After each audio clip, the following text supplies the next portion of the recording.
Alhamdulillah, Alhamdulillah, hamdan kathiran tayyiban mubarakan fi kama yuhibbu Rabbuna wa yarda. Wa sallallahu wa sallam ala afdalil Mustafayna Muhammad wa ala alihi wa ashabihi wa man ta'abbad amma ba'd. هذا هو الدرس السادس على كتاب التوحيد الذي حق الله على العبيد. أما بعد সম্মানিত উপস্থিতি, আমরা কিন্তু আল্লাহর অশেষ অনুগ্রহে 5টা অধ্যায় আমরা শেষ করতে পেরেছি। আজকে আমরা 6ষ্ঠ অধ্যায় আমরা প্রবেশ করতে যাচ্ছি এবং এই অধ্যায়টা যত অধ্যায়গুলো গেছে সব অধ্যায়ের মধ্যে সবচেয়ে গুরুত্বপূর্ণ হচ্ছে এই অধ্যায়টা। যত অধ্যায় গেছে এর মধ্যে সবচেয়ে গুরুত্বপূর্ণ হচ্ছে আজকের অধ্যায়টা, এবং আজকের অধ্যায়ের আলোচনাগুলোটা খুবই হয়তো অনেকে অখুশি হতে পারেন, তবে আমরা চেষ্টা করব কোরআন এবং সুন্নাহর আলোকে আপনাদের সামনে তুলে ধরা। যদি আমার ভুল হয় আপনারা আমাকে সংশোধনে দিবেন। এবং গতকালকে কেউ প্রশ্ন করেছিলেন, শেষের দিকে প্রশ্ন করবেন ইনশাআল্লাহ, সেগুলোর উত্তর দিব। এবং আপনাদেরকে আরেকটা জিনিস বলা, সেটা হচ্ছে যদি কোনো জিনিস আমি বলি ইনশাআল্লাহ আমি শেষের দিকে উত্তর দিব, তাহলে সেটা আপনারা অনুগ্রহ করে আমাকে স্মরণ করে দিবেন। তো মুসান্নিফ রাহিমাহুল্লাহ বলতেছেন, বাবু তাফসীরিত তাওহীদ ওয়া শাহাদাতি আল্লাহ ইলাহা ইল্লাল্লাহ, যে তাওহীদের ব্যাখ্যা এবং লা ইলাহা ইল্লাল্লাহ এর ব্যাখ্যা। তাওহীদের ব্যাখ্যা এবং কি লা ইলাহা ইল্লাল্লাহ এর ব্যাখ্যা। এই অধ্যায়টা যেহেতু প্রথম অধ্যায়ে গেছে তাওহীদ সবার উপর ওয়াজিব, এরপর গেছে তাওহীদের ফজিলত, এরপর গেছে তাওহীদ পূর্ণ বাস্তবায়ন করলে বিনা হিসাবে জান্নাত, এরপরে গেছে তাওহীদের বিপরীত জিনিস থেকে বেঁচে থাকতে হবে। এরপরে গতকালকে গেল হচ্ছে কি আপনার কি গতকালকে আপনার আলোচনা গেছে, আফওয়ান একটু দেখে নিই, হ্যাঁ গতকালকে আলোচনা গেছে তাওহীদের দিকে দাওয়াত। যখন একজন মানুষ তাওহীদের এত ফজিলত এত কিছু জানলো, তখন তার ভিতরে কিন্তু একটা প্রবল প্রত্যাশা তৈরি হয় যে তাওহীদ কি জিনিস, লা ইলাহা ইল্লাল্লাহর ব্যাখ্যা, লা ইলাহা ইল্লাল্লাহর যে মূল সামারিটা, এটা তো জানার প্রয়োজন না। তো কাজেই এই অধ্যায়টা আগের অধ্যায়কে আপনার কি করছে, সুস্পষ্ট করতেছে। প্রশ্ন হতে পারে আগের অধ্যায় তো গেছে, তাওহীদের ব্যাখ্যা টুকটাক তো গেছে, এই অধ্যায়ে আবার আলোচনা করার প্রয়োজন কি? কারণ হচ্ছে আগে যেগুলো গেছে সেগুলো ঠিক আছে গেছে, তবে যে কোনো জিনিসকে সুস্পষ্ট করে অথবা যে কোনো জিনিসের সংজ্ঞা, আপনারা যেটা বলেন ডেফিনিশন, সংজ্ঞা যে কোনো জিনিসের দুইভাবে, একটা হচ্ছে এটার বিপরীত জিনিস দিয়ে ওটার পরিচয় করিয়ে দেওয়া, এটার বিপরীত জিনিস এটার কি দেওয়া, পরিচয় করিয়ে দেওয়া। যেটা আগের অধ্যায়ে গেছে তাওহীদের পরিচয় করে দিয়েছেন কি শিরকের পরিচয় তুলে ধরার মাধ্যমে। আরেকটা জিনিস হচ্ছে যে না, বিপরীত জিনিস দিয়ে না, বরং এই জিনিসের ভিতরে যেই শব্দের ভিতরে বা এই বাক্যের ভিতরে যে অর্থ আছে ওই অর্থটাকে ভালো করে কি করা, ক্লিয়ার করে তোলা। মুসান্নিফ রাহিমাহুল্লাহ এই অধ্যায়টার মাঝে লা ইলাহা ইল্লাল্লাহর অর্থটা তিনি খুব জোরালোভাবে তিনি কি করার আপনার কি সুস্পষ্ট করার চেষ্টা করবেন। এখানে দেখেন মুসান্নিফ রাহিমাহুল্লাহ বলতেছেন, বাবু তাফসীরিত তাওহীদ, তাওহীদের ব্যাখ্যা, ওয়া শাহাদাতি আল্লাহ ইলাহা ইল্লাল্লাহ, এবং লা ইলাহা ইল্লাল্লাহর ব্যাখ্যা। আচ্ছা, আমরা তো বলছিলাম এবং এর আগে এবং পরে কি হয়, ভিন্ন হয়। তাহলে তাওহীদ এক জিনিস আর লা ইলাহা ইল্লাল্লাহ আরেক জিনিস। কারণ মুসান্নিফ রাহিমাহুল্লাহ তো বলতেছেন যে তাওহীদের ব্যাখ্যা এবং লা ইলাহা ইল্লাল্লাহ ব্যাখ্যা। তাহলে কি তাওহীদ এক জিনিস আর লা ইলাহা ইল্লাল্লাহ আরেক জিনিস? না, মূলত এবং এটার আরবি হচ্ছে এই ওয়াওকে বলা ওয়ায়ে আতিফা, অর্থাৎ দুই বাক্যের মাঝে সম্পর্ক স্থাপনকারী হরফ। এটা কখনো আপনার কি হবে, পূর্বে এবং পরে ভিন্ন হবে, আবার কখনো এটার পরের অংশটা আগের অংশকে সুস্পষ্ট করবে। এটাকে বলা হয় আতফে তাফসিরি। এই জিনিসটা না বোঝার কারণে ওয়াওয়ের হরফুল আতফের পরের অংশটা আগের অংশকে সুস্পষ্ট করে, এটা না বোঝার কারণে বেদাতিরা একদিকে চলে গেছে। তারা বলছে, আল্লাহ বলছেন লাকাদ জাআকুম মিনাল্লাহি নূরুন ওয়া কিতাবুন মুবিন। নূর ওয়া কিতাবুন মুবিন, নূর হচ্ছে মুহাম্মদ সাল্লাল্লাহু আলাইহি ওয়াসাল্লাম আর কিতাব হচ্ছে আল কোরআন। আমরা এখানে বলি এই যে এখানে ওয়াওটা আসছে, এটা ভিন্নতা বোঝানোর জন্য আসেনি। এটাকে আরবিতে বলা হয় আতফে তাফসিরি। আগের অংশটাকে পরের অংশ কি করে সুস্পষ্ট করে। নূর কোনটা? কোরআন। নূর কোনটা? কোরআন। তাইলে লা তাওহীদ যেটা, ওইটাই কি লা ইলাহা ইল্লাল্লাহ। তো মুসান্নিফ রাহিমাহুল্লাহ তিনি এখানে এই অধ্যায়ের মাঝে সুস্পষ্ট করবেন আমরা কি লা ইলাহা ইল্লাল্লাহর অর্থটাকে তিনি কি এখানে কি করবেন? সুস্পষ্ট করবেন। লা ইলাহা ইল্লাল্লাহর ব্যাখ্যা বোঝানোর জন্য মুসান্নিফ রাহিমাহুল্লাহ এখানে 5টা দলিল তিনি কি করেছেন? আলোচনা করেছেন। আসেন আমরা একটা একটা করে কি করে আলোচনা করি। প্রথম বলতেছেন উলাইকাল্লাযীনা ইয়াদউনা ইয়াবতাগুনা ইলা রাব্বিহিমুল ওয়াসিলাতা আইয়ুহুম আকরাবু ওয়া ইয়ারজুনা রাহমাতাহু ওয়া ইয়াখাফুনা আযাবাহু। উলাইকাল্লাযীনা, এরা তো তারা যারা আল্লাহ ছাড়া অন্যকে কি করে? আহ্বান করে। ইয়াবতাগুনা ইলা রাব্বিহিমুল ওয়াসিলাতা, তারা আল্লাহর কাছে কি চায়? ওয়াসিলা তালাশ করে, আল্লাহর কাছে পৌঁছতে চায়। আইয়ুহুম আকরাবু, তাদের মাঝে কে অতি নিকটবর্তী। আচ্ছা, এই বাক্যটার আপনার কি যদি করে তিনি আপনাদের জন্য অনুবাদ করলে কঠিন হবে, আগে বলি সংক্ষিপ্ত এটার বাক্যের বিভিন্ন দিক বলি, তাহলে বুঝতে সহজ হবে।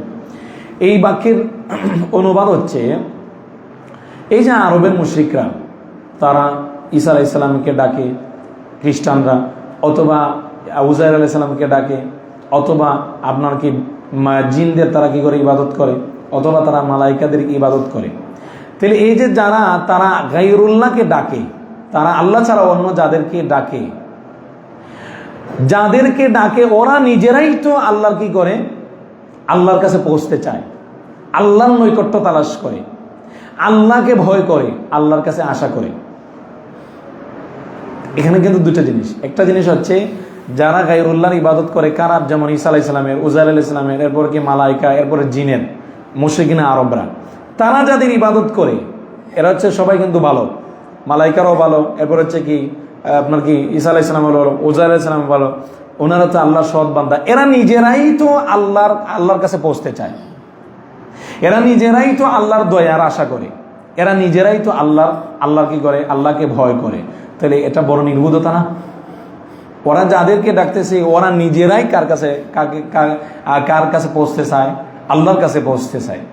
ওরা নিজেরাই আল্লাহকে কি করে? আল্লাহকে ভয় করে। ওরা নিজেরাই আল্লাহর রহমতের কি করে? আশা করে।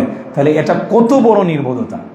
যাদেরকে তারা কি করতেছে? ডাকতেছে, যাদেরকে তারা আহ্বান করতেছে, তারা নিজেরাই তো নিজের নফস নিয়ে কি ব্যস্ত, নিজেকে নিয়ে ব্যস্ত আল্লাহর রহমত এবং আশা তারা পাওয়ার জন্য। তাহলে অর্থ কি দাঁড়াইল?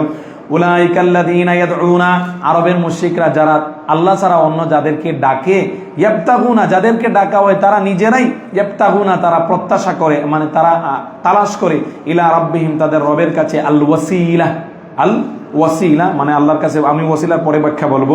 আল্লাহর কাছে পৌঁছার কি করে? পন্থা তারা কি করে? অবলম্বন করে। আইয়ুহুম আকরাব, তারা দেখে তাদের মাঝে কে আল্লাহর অতি নিকটবর্তী।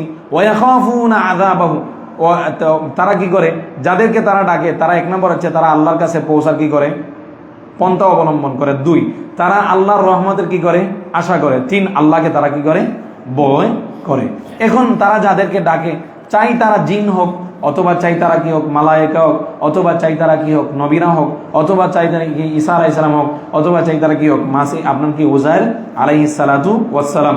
ওনারা নিজেরাই তো আল্লাহ সুবহানাহু ওয়া তাআলার রহমতের মুখাপেক্ষী, ওনারা নিজেরাই তো আল্লাহ সুবহানাহু ওয়া তাআলার দয়ার কি মুখাপেক্ষী, ওনারা নিজেরাই তো আল্লাহ সুবহানাহু ওয়া তাআলার কাছে কি পৌঁছতে চান। তাহলে এটা আপনার কি ওই সমস্ত মানুষের সবার উপর এটা দলিল যারা গায়রুল্লাহকে ডাকে। ওই গায়রুল্লাহর 2 অবস্থা। যাদেরকে ডাকা হয়, যাদেরকে কি করা হয়? ডাকা হয়। আল্লাহ ছাড়া যত কিছুর উপাসনা করার 2 অবস্থা হয়। আল্লাহ ছাড়া যাদেরকে মানুষ মাহবুদ বানাইছে তারা আল্লাহর কাছে নৈকট্যপ্রাপ্ত বান্দা, অথবা নৈকট্যপ্রাপ্ত বান্দা না। যেমন ইহুদি এবং খ্রিস্টানরা বা যারা মাসিহ আলাইহিস সালামকে বানাইছে উনি কিন্তু আল্লাহর নৈকট্যপ্রাপ্ত বান্দা। এরপরে কি আপনার কি উজাইর আলাইহিস সালাম, মালাইকারা, এরা হচ্ছে কি আল্লাহর নৈকট্যপ্রাপ্ত বান্দা। বুঝে আসছে? আর যারা কি এদেরকে ছাড়া যারা অন্য যাদের ইবাদত করে তারা কি আল্লাহর নৈকট্যপ্রাপ্ত বান্দা। যেমন হিন্দুরা দেখছেন না, অনেক দেবদেবী, অনেক মাহবুদ তারা নিজে নিজে কি বানিয়ে নিয়েছে, অনেক নিজে তারা কি অনেক মাহবুদ বানিয়ে নিয়েছে। তা আমার মূল কথা হচ্ছে যে তারা যাদের উপাসনা করে তারাই তো আল্লাহর উপাসনা করে। তারা যাদের কি করে?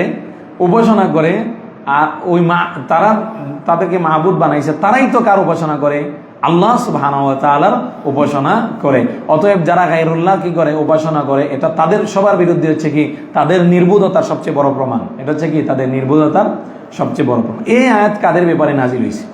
এই ব্যাপারে কাদের ব্যাপারে নাজিল হয়েছে? দুইটা মত। কেউ কেউ বলছেন এই আয়াত নাজিল হয়েছে যারা ঈসা আলাইহিস সালামের, উযাইর আলাইহিস সালামের কি করতো, মালাইকাদের ইবাদত করতো তাদের ব্যাপারে। এই তোমরা উযাইর আলাইহিস সালামের ইবাদত করো, তোমরা ঈসা আলাইহিস সালামের ইবাদত করো, তোমরা মালাইকাদের ইবাদত করো। এরা নিজেরাই তো আল্লাহর কাছে পৌঁছতে চায়, এরা নিজেরাই তো আল্লাহকে কি করে, ভয় করে, এরা নিজেরাই তো আল্লাহর রহমতের কি করে, আশা করে। এক। আরেকটা কেউ কেউ বলছেন না, এই আয়াতটা নাজিল হয়েছে কাদের ব্যাপারে? এই আয়াতটা নাজিল হয়েছে আরবের মুশরিকরা জিনদের ইবাদত করত। আরবের মুশরিকরা জিনদের ইবাদত করত।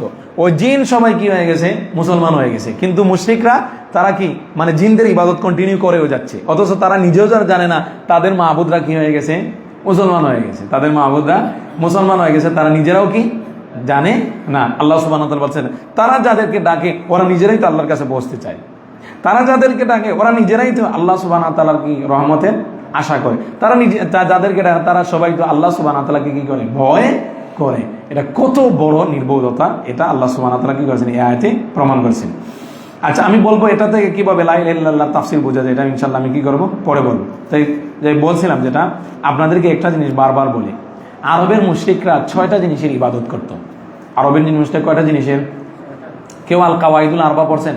শাইখ মুহাম্মদ বিন আব্দুল ওয়াহাবের একটা কিতাব আছে আল কাওয়াইদুল আরবা, আমি এটা নজম মুখস্থ করছি, আল কারিদুল মুবদা বিনাজমি কাওয়াইদুল আরবা। এটা আমি নজম মুখস্থ করছি, কবিতা আর কি, আমার গদ্য আমার স্মরণ থাকে না। তো ওইখানে তিনি বলছেন ইন্নাল্লাযীনা ফি যারা ওয়াখতালাফু ফীহিম মান আবাদা কাওয়াকিবা ওয়া মিনহুম মান কাসাদা। আরবের মুশরিকরা 6-7টা জিনিসের ইবাদত করত। ভেরি ইম্পর্টেন্ট, খেয়াল করেন। এক, তারা তারকার পূজা করত, তাদের কিছু অংশ ছিল কি তারকার পূজা। 2, তাদেরকেও পূজা করত সূর্যের। 3, তাদেরকেও পূজা করত কি চন্দ্রের। 4, তাদেরকেও পূজা করত আপনার কি মালাইকার। 5, তাদেরকে ইবাদত করত উযাইর আলাইহিস সালাম, ঈসা আলাইহিস সালামের। 6, তাদেরকে ইবাদত করত আপনার কার, আপনার কি ঈসা আলাইহিস সালাম বলে। তাদেরকে ইবাদত করত গাছের, তাদেরকে ইবাদত করত কি পাথরের, গাছের অথবা কি পাথরের, অথবা তাদেরকে ইবাদত করত কি মূর্তির। ঠিক আছে, ক্লিয়ার তো? এই মাহবুদগুলোকে 2 ভাগে ভাগ করা যায়। তারা মাহবুদ বানাইছে, প্রকৃত কি ওরা কি মাহবুদ না। এই মাহবুদগুলো 2 ভাগে ভাগ করা যায়। একটা হচ্ছে মাহবুদুন সামাউইয়া, আর একটা হচ্ছে মাহবুদুন আরদইয়া। আপনার কি আকাশের কিছু মাহবুদ আর জমিনের কিছু মাহবুদ। আকাশের মাহবুদ কারা কারা বলেন তো? সূর্য, এরপরে কি তারকা, এরপরে কি চন্দ্র, ঈসা আলাইহিস সালাম, মালাইকা, তারা বানাইছে, মাহবুদ বানাইছে। আর পৃথিবীর পাথর, এরপরে হচ্ছে কি গাছ, এরপরে হচ্ছে কি এবং পাথর দিয়ে তৈরি করেছে, তারা মূর্তি বানাইছে। আচ্ছা, এখন এরগুলো তো জড় বস্তু, পাথর গাছ এবং কি এরপর পাথর গাছ এবং পাথর দিয়ে বানানো মূর্তি, এগুলো জড় বস্তু না? ঠিক আছে, তো জড় বস্তু তো নাকি, জড় বস্তু তো এগুলো। এখন আপনাদেরকে আমি জিনিস বলি, এই 6টা যেহেতু আপনি বুঝলেন, এবার সামনে আসেন। আরবের মুশরিকরা তারা যাদের ইবাদত করত তারা 2 ভাগে বিভক্ত। তাদের কিছু অংশ আল্লাহর ভালো বান্দা ছিল, অর্থাৎ তারা আল্লাহর কাছে প্রিয় পাত্র ছিল, যেমন উযাইর আলাইহিস সালাম, যেমন কি ঈসা আলাইহিস সালাম, যেমন আছেন আপনার কি মালাইকারা, যেমন হচ্ছে কি সালেহিনদের তারা কি করতো, উপাসনা করতো। তারা কেউ কি আল্লাহর অবাধ্য ছিলেন? আর এরা ছাড়া বাকি যারা আছে তারা সব সবগুলো হচ্ছে কি জড়বস্তু। এগুলো কি ছিল না, আল্লাহর অবাধ্য ছিল না। পাথর, গাছ, মাছ, এগুলোকে আল্লাহর অবাধ্য না। তাহলে আমরা বলতে পারি আরবের মুশরিকরা যাদেরকে মাহবুদ বানাইছে, যাদেরকে কি বানাইছে, মাহবুদ বানাইছে, হয় তারা ওই মাহবুদরা আল্লাহর নৈকট্যপ্রাপ্ত বান্দা ছিল, অথবা কি আল্লাহর নৈকট্যপ্রাপ্ত বান্দা ছিল না, বাকি আবার আল্লাহর অবাধ্য ছিল না। আল্লাহর কি ছিল না, অবাধ্য ছিল না। এখন এটা থেকে ফলাফল কি? বর্তমান জমানায় যারা গয়রুল্লাহর ইবাদত করে এরা আরবের মুশরিকের চেয়ে জঘন্য। কিভাবে?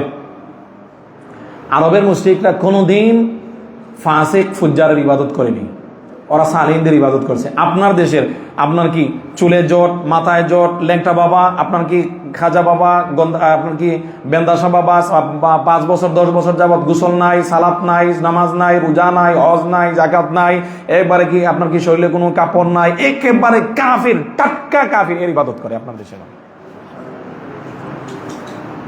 আপনার কি আপনার ফরজ গোসল হলে গোসল করে না, গোসল ফরজ লাগে না?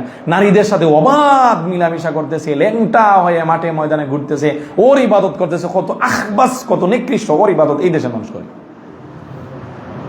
আমি বুঝাতে পারলাম? আমার ভুল হলে আপনারা বলতে পারেন। আরবের মুশরিকরা যাদের ইবাদত করতো তাদের মাহবুদ গুলো এদের মাহবুদের চেয়ে কি ছিল? ভালো ছিল। কারণ ওরা যাদেরকে মাহবুদ বানাইছে এটলিস্ট এই মাহবুদ গুলো আল্লাহর অবাধ্য না। কেউ ছিল কি আল্লাহর নৈকট্যপ্রাপ্ত, আর কেউ ছিল কি আল্লাহর অবাধ্য না। পাথর, গাছ, মাছ এগুলো তো আল্লাহর অবাধ্য না, এগুলো হচ্ছে জড় বস্তু, এগুলো অপরাধ আছে নাকি? আর আপনার দেশের এগুলো যেগুলো যা আপনার মাজারিরা, কবরীরা যেদের কি করে ইবাদত করে, সারা জীবন সালাত নাই। আচ্ছা, সালাত না বললে কি ইমান মুমিন থাকে? কাফির, টাটকা কাফির। নামাজ নাই, রোজা নাই, হজ নাই, জাকাত নাই, কিচ্ছু নাই, গোসল ফরজ গোসল নাই, চুলের জট, মাথায় জট, আপনার কি ফরজ গোসল নাই, এরপরে আপনার কি শরীরে কাপড় নাই। এই কত টাটকা কাফির, ফাসিক, ফুজ্জার। এর কি করে এই দেশের মানুষ কি করে? আল্লাহর ওলি বানাই দিয়েছে, এর কি করে ইবাদত করে। এই জন্য খন্দকার আব্দুল্লাহ জাহাঙ্গীর রাহিমাহুল্লাহ বলছিলেন, খন্দকার আব্দুল্লাহ জাহাঙ্গীর মানুষ চিনেন? ওনার লেকচার শুনবেন, ওনার লেকচার শুনেন। ওনার লেকচার শুনলে দিলটা ঠান্ডা হয়ে যায়। আমি যখন খুব অস্থিরতায় ভুগি তখন একজন আলিমের বক্তব্য ছিলেন, খন্দকার আব্দুল্লাহ জাহাঙ্গীর, হেসে হেসে যে কত মজা করে তুমি বলতেন। তো উনি বলছেন, ভাইয়েরা আমার, আপনারা কি আবু জাহেলের চেয়ে নিকৃষ্ট মানুষ দেখতে চান? সবাই চমকে উঠছে, কি বলেন হুজুর, আবু জাহেল? প্রথমে বলছেন আপনারা কি আবু জাহেল দেখতে চান? সবাই হাত উঠেছে, জি আমরা দেখতে চাই, আবু জাহেল দেখতে চাই। বলছে, সবাই প্রশ্ন হচ্ছে 1400 বছর পরে আবু জাহেল আপনি দেখাইবেন কিভাবে?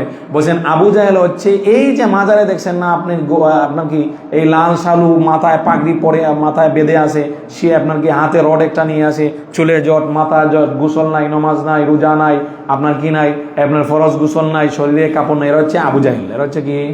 আবু জাহেল। এই জন্য মুহাম্মদ রাসূল সাল্লাল্লাহু আলাইহি ওয়াসাল্লামের ঝগড়া হয়েছিল এদের সাথে। আজকেও যদি তাওহীদের ঝগড়া হয়, যুদ্ধ যদি হয়, তাহলে এদের সাথে হবে। জানেন আপনি? আমি বুঝাতে পারলাম আপনাদেরকে? আমি একবার এক জায়গায় গেছিলাম, আমার বয়স আর ছোট। আমরা যখন এই লাইনে আসার আগে কেন জানি না আল্লাহ সুবহানাহু ওয়া তাআলার মহান আল্লাহর হিদায়াত, এগুলো কখনো কোনোদিন বিশ্বাস করতাম না, কোনোদিন এগুলো বিশ্বাস করতাম। তো আমরা হাঁটতে হাঁটতে এক জায়গায় গেছিলাম এক ফকিরের কাছে।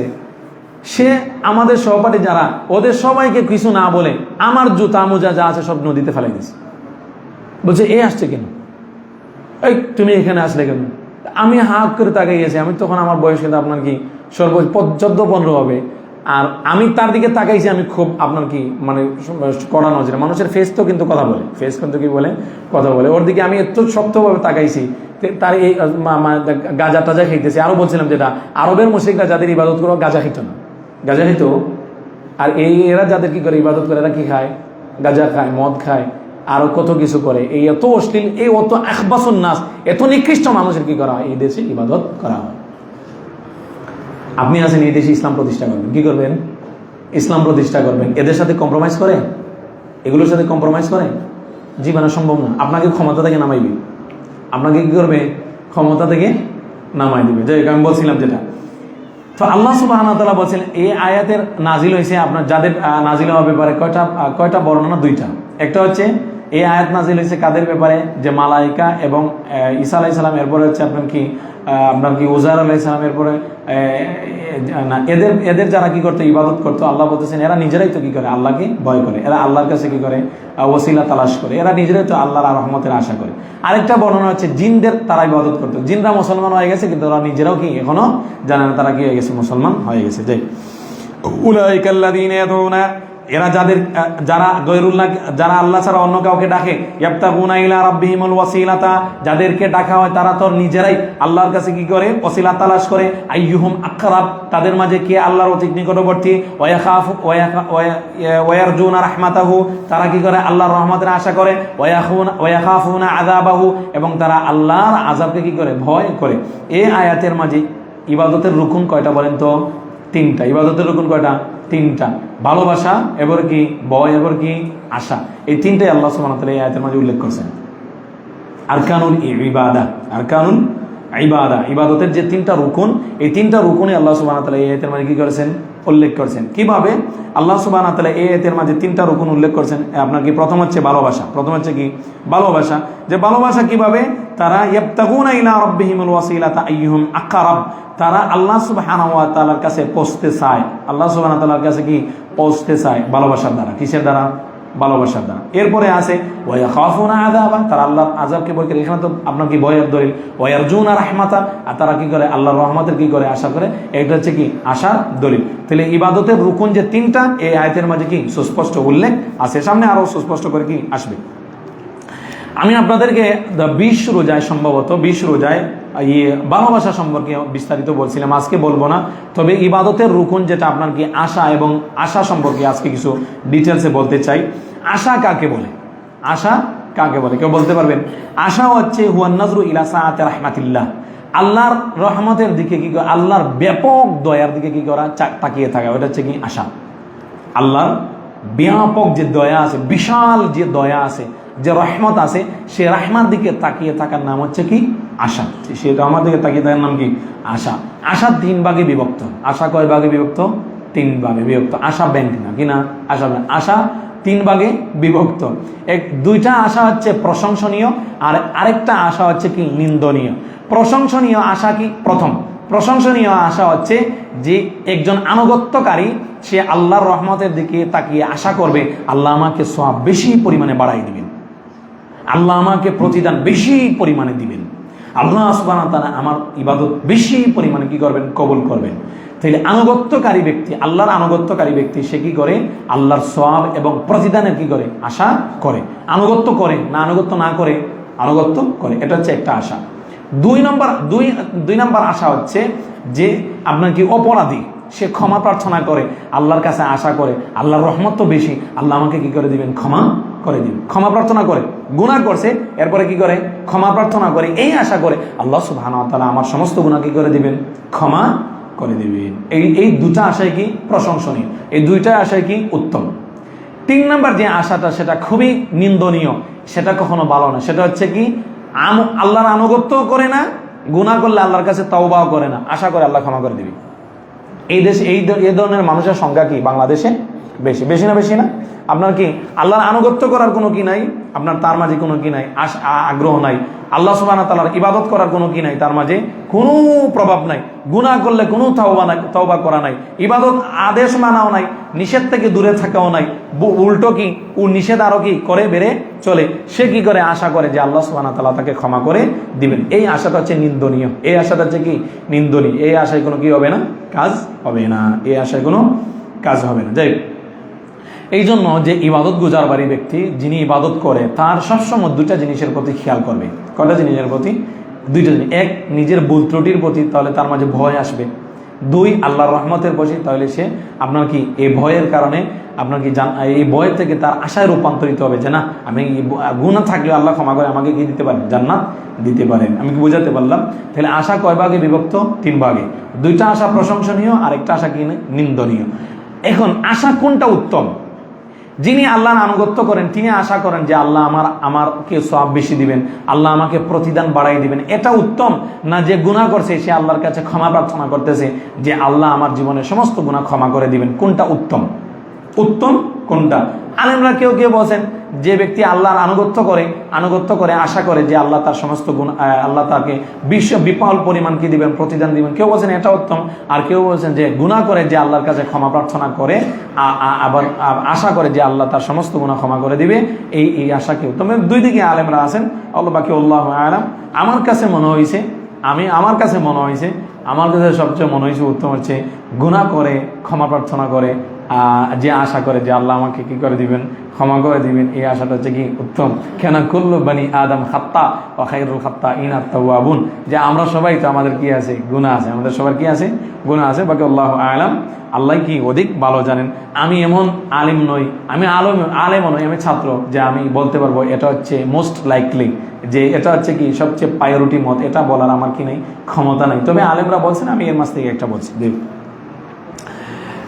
আমরা বলছিলাম যেটা, যে উলাইকাল্লাযীনা ইয়াদউনা ইয়াবতাগুনা ইলা রাব্বিহিমুল ওয়াসিলাতা আইয়ুহুম আকরাব, যে তারা যাদের ইবাদত করে ওরা নিজেরাই কি করে? আল্লাহর কাছে পৌঁছার আপনার কি পন্থা অবলম্বন করে। ওয়াসিলা, তারা কি করে? ওয়াসিলা খুঁজে বেড়ায়।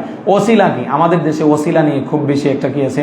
ভুল বুঝাবুঝি আছে, এটা ক্লিয়ার করে যায়। ঠিক আছে না? সামনে চলে যাব। ওসিলা বলে, ওসিলা হচ্ছে আশাইউল্লাযী ইউসিলুহুম ইলাল্লাহ। ওসিলা হচ্ছে প্রত্যেক ওই বস্তু যেটা আপনাকে আল্লাহ পর্যন্ত পৌঁছায় দেয়, ওটা হচ্ছে ওসিলা। ওটা হচ্ছে কি ওসিলা শাব্দিক সংজ্ঞা, এটা হচ্ছে কি ওসিলা শাব্দিক সংজ্ঞা। ওসিলা হচ্ছে যেটা কোনো যে বস্তু মানুষকে আল্লাহ পর্যন্ত পৌঁছে দেয়, এটা কি ওসিলা। এখন ওসিলা দুই ভাগে। ওসিলা আপনি আল্লাহর কাছে কিভাবে পৌঁছবেন বলেন তো? আল্লাহর কাছে পৌঁছবেন আপনি কি দিয়ে? আল্লাহর কাছে পৌঁছবেন আল্লাহর দাসত্ব দিয়ে। আল্লাহর কাছে পৌঁছতে হবে কি দিয়ে? আল্লাহর দাসত্ব দিয়ে। আল্লাহর কাছে পৌঁছতে হবে আপনি কি দিয়ে? আল্লাহর ভালোবাসা দিয়ে। আল্লাহর কাছে পৌঁছতে হবে ঈমান দিয়ে। আল্লাহর কাছে পৌঁছতে হবে আমালে সালেহ দিয়ে। আল্লাহর কাছে পৌঁছতে হবে কি তাওহীদ দিয়ে, যে তাওহীদ আল্লাহ সুবহানাহু ওয়া তাআলা নবীদের কাছে যুগে যুগে কি করেছেন? প্রেরণ করেছেন। আপনাদেরকে এখানে একটা ছোট একটা নুকতা বলি, একটা ছোট সূক্ষ্ম জিনিস বলি। আল্লাহর মাঝে এবং বান্দার মাঝে কোনো সম্পর্ক নাই, তবে উবুদিয়তের সম্পর্ক ছাড়া। আর কোনো সম্পর্ক আছে? বলেন না। আল্লাহ এবং বান্দার মাঝে সম্পর্ক কি? উবুদিয়তের সম্পর্ক। বান্দা কার দাসত্ব করবে? আল্লাহর দাসত্ব করবে। আল্লাহর কি করবে? না বংশের কোনো সম্পর্ক আছে? আল্লাহ ইয়াজুবিল্লাহ, না বংশের কোনো সম্পর্ক নেই। অন্য কোনো সম্পর্ক আছে? অন্য কোনো কারণ আছে? না। কারণ কি? আল্লাহ এবং বান্দার মাঝে সম্পর্ক হবে উবুদিয়ত দিয়ে। যে যত বেশি কি দাসত্ব করবে সে আল্লাহর কাছে কি করতে পারবে? বসতে পারবে। দাসত্ব থেকে দূর। আল্লাহ এবং তার মাঝে কোনো সম্পর্ক নেই। আল্লাহ এবং তার মাঝে কি নেই? কোনো সম্পর্ক নেই। যে আল্লাহ কি করেন? দাসত্ব করেন। ওমা খালাকতুল জিন্না ওয়াল ইনসা ইল্লা লিয়াবুদুন। আল্লাহ তো সৃষ্টি করেছেন কার দাসত্ব করার জন্য? আল্লাহর দাসত্ব করার জন্য। তাই আল্লাহ এবং আমাদের মাঝে সম্পর্ক হচ্ছে কি? দাসত্ব। আমরা আল্লাহর দাসত্ব করব, আল্লাহ পর্যন্ত পৌঁছবো। দাসত্ব করবো না, আল্লাহ পর্যন্ত পৌঁছবো না। তবে দাসত্বটা কার তরিকায় হতে হবে?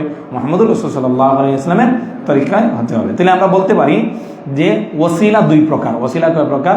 দুই প্রকার। একটা হচ্ছে আপনার কি আত-তাওয়াসসুলুল মাশরু', বৈধ ওসিলা। আর একটা হচ্ছে আত-তাওয়াসসুলুল মামনু', আপনার কি অবৈধ ওসিলা। বৈধ ওসিলা কোনটা? আপনার কি আল্লাহর নাম দিয়ে, আল্লাহর গুণ দিয়ে আল্লাহর কাছে পৌঁছতে চাওয়া।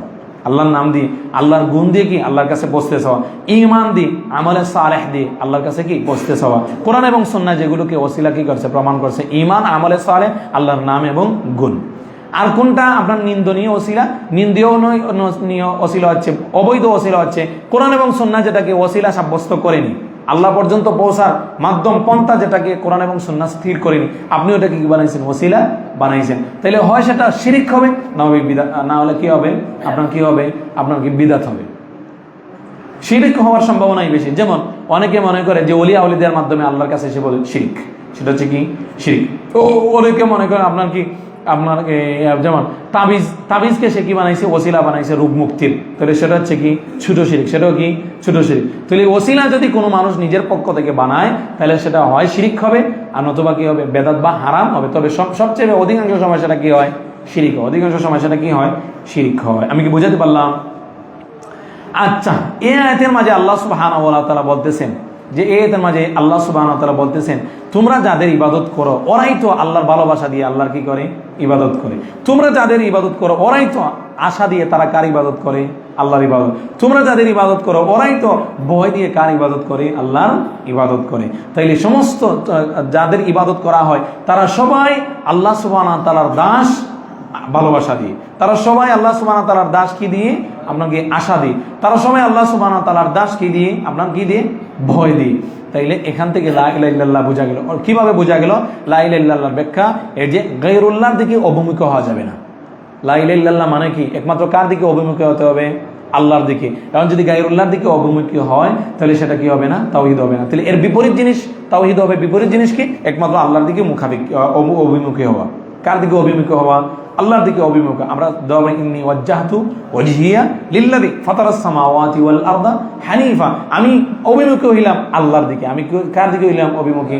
গায়রুল্লাহর দিকে আমি কি হইলাম? অভিমুখী হইলাম। তাহলে লা ইলাহা ইল্লাল্লাহ হচ্ছে একমাত্র কার দিকে অভিমুখী হওয়া? আল্লাহ সুবহানাহু ওয়া তাআলার দিকে কি অভিমুখী হওয়া। অতএব যদি গায়রুল্লাহর দিকে কি হয়? কেউ অভিমুখী হয় তাহলে সেটা কি না? লা ইলাহা ইল্লাল্লাহ না, বা কি না? তাওহীদ না। এখন আসেন দ্বিতীয় দলিল। ওয়াইন ক্বালা ইব্রাহিমু লিআবিহি ওয়া কওমি ইন্নানী বারাউম মিম্মা তা'বুদুন ইল্লাল্লাযী ফাতারানী ফাইন্নাহু সায়াহদিন। আল্লাহু আ'লাম আমি কোথা থেকে বললাম, শেষের অংশ এখানে নাই। ওয়াইন ক্বালা ইব্রাহিমু লিআবিহি, স্মরণ করো যখন ইব্রাহিম আলাইহিস সালাম তিনি তার পিতাকে বলছিলেন, ওয়া কওমিহি, এবং তিনি তার সম্প্রদায়কে বলছিলেন, ইন্নানী, নিশ্চয়ই আমি, বারাউন, সম্পর্ক ছিন্ন করলাম, সম্পর্ক, মিম্মা তা'বুদুন, তোমরা যাদের ইবাদত করো তাদের থেকে। তোমরা যাদের ইবাদত করো তাদের থেকে আমি কি করলাম? সম্পর্ক ছিন্ন করলাম। তবে আমার সম্পর্ক কার সাথে? ইল্লাল্লাযী ফাতারানী, যিনি আমাকে কি করেছেন? সৃষ্টি করেছেন, তার সাথে হচ্ছে কি আমার সম্পর্ক, যিনি আমাকে সৃষ্টি করেছেন তার সাথে হচ্ছে কি আমার সম্পর্ক। এর থেকে কিভাবে তাওহীদের ব্যাখ্যা প্রমাণিত হলো? লা ইলাহা ইল্লাল্লাহ আমরা আপনাদেরকে বলছি দুইটা বাক্য সমন্বয়ে গঠিত, একটা হচ্ছে কি হা বোধক, আর একটা হচ্ছে কি না বোধক। লা ইলাহা কোনো উপাস্য নাই, তবে কে আছেন? আল্লাহ ছাড়া। এই দুইটা জিনিস ইব্রাহিম আলাইহিস সালাম এখানে তিনি কি করেছেন? একত্রিত করেছেন। তিনি আপনার কি আল্লাহ ছাড়া যত উপাস্য আছে সবগুলো থেকে সম্পর্ক ছিন্ন করছেন। এরপরে এই সম্পর্কটা একমাত্র কার জন্য প্রমাণ করছেন?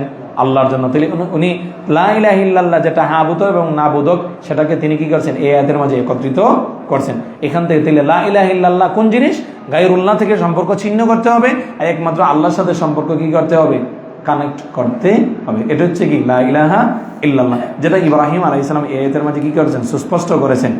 আরো সহজভাবে বললে যে লা ইলাহা ইল্লাল্লাহ হচ্ছে কি আপনার কি আল্লাহ ছাড়া যত কিছু আছে সবগুলোকে কি করতে হবে? অস্বীকার করতে হবে, আর একমাত্র আল্লাহকে কি করতে হবে? স্বীকার করতে হবে। এখানে ইব্রাহিম আলা নবীনা আলাইহিস সালাতু ওয়াস সালাম তিনি আপনার কি আল্লাহ ছাড়া অন্য যত কিছুর উপাসনা করা হয় সবগুলোকে কি করেছেন? সবগুলো থেকে সম্পর্ক ছিন্ন করছেন এবং একমাত্র আল্লাহকেই তিনি কি করছেন? বলছেন আমার সম্পর্ক একমাত্র কার সাথে? আল্লাহর সাথে। অতএব আজকেও যদি কোনো মানুষ সে লা ইলাহা ইল্লাল্লাহ বলে কিন্তু গায়রুল্লাহর সাথে সে সম্পর্ক ছিন্ন করে না, তাহলে লা ইলাহা ইল্লাল্লাহ নাবুদক তার মাঝে আসলো না। কি আসলো না? নাবুদক তার মাঝে আসলো না। শুধু কি আসে? হাবুদক আসছে। আর শুধু নাবুদক দিয়ে কি হয় না? লা ইলাহা ইল্লাল্লাহ না, দুইটার সমন্বয় কি হতে হবে? লা ইলাহা ইল্লাল্লাহ হতে হবে। দেখেন ইব্রাহিম আলাইহিস সালাম বলেন ইন্নানি ইয ক্বালা ইব্রাহিম লিআবিহি ওয়া কওমিহি, ইব্রাহিম আলাইহিস সালাম যখন বলেন তার পিতাকে এবং তার সম্প্রদায়কে, ইন্নানি বারাউম মিম্মা তা'বুদুন, তোমরা যা কিছুর ইবাদত করো সবগুলোর সাথে আমি কি করলাম? সম্পর্ক ছিন্ন করলাম। ইল্লাল্লাযী ফাতারানি, তবে আমার সম্পর্ক হচ্ছে তার সাথে যিনি আমাকে কি করেছেন? সৃষ্টি করেছেন। আচ্ছা, উনি তো চাইলে বলতে পারতেন তবে আমার সম্পর্ক হচ্ছে আল্লাহর সাথে, এটা বলতে পারতেন না? তিনি কেন বললেন আমার সম্পর্ক হচ্ছে তার সাথে যিনি আমাকে কি করেছেন? সৃষ্টি করেছেন। এটা কেন বললেন? দুইটা কারণে। কয়টা কারণে? দুইটা কারণে। এক, এটা বোঝানোর জন্য যিনি স্রষ্টা তিনি ইবাদতের উপযুক্ত। যিনি কি স্রষ্টা তিনি কি ইবাদতের উপযুক্ত। অতএব যেহেতু আল্লাহ সুবহানাহু ওয়া তাআলা আমাকে কি করেছেন? সৃষ্টি করেছেন, তিনাকে আমি কি দিব? ইবাদত দিব। এক। দুই নাম্বার, তাহলে অর্থ কি দাঁড়াইলো? যে তোমরা যাদেরকে ইবাদত দিচ্ছ তারা তো তোমাদের স্রষ্টা না, তো এদেরকে তোমরা ইবাদত দিবে কেন? দেখেন এটা কিন্তু তাদেরকে তিনি কি দিচ্ছেন? একদিকে তিনি তার অবস্থান সুস্পষ্ট করতেছেন, আরেকদিকে তিনি তাদেরকে সুস্পষ্ট দলিলও দিচ্ছেন যে ইবাদত হবে কার? যিনি সৃষ্টিকর্তা। আমি ইবাদত দিচ্ছি, যিনি আমাকে কি করছেন? সৃষ্টি করেছেন। তোমরাও ইবাদত দাও যিনি তোমাদেরকে কি করছেন? সৃষ্টি করেছেন।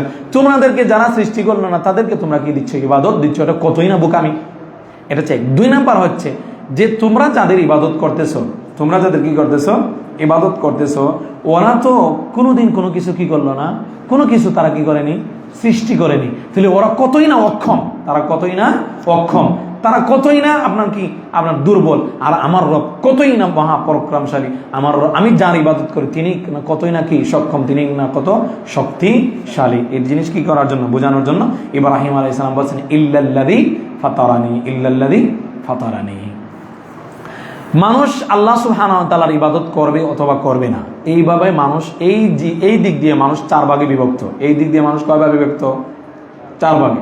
এক ধরনের মানুষ আছে সে অনলি আল্লাহ সুবহানাহু ওয়া তাআলার ইবাদত করে, গায়রুল্লাহর ইবাদত করে না। সে হচ্ছে মুমিন, সে হচ্ছে মুওয়াহহিদ, একত্ববাদী।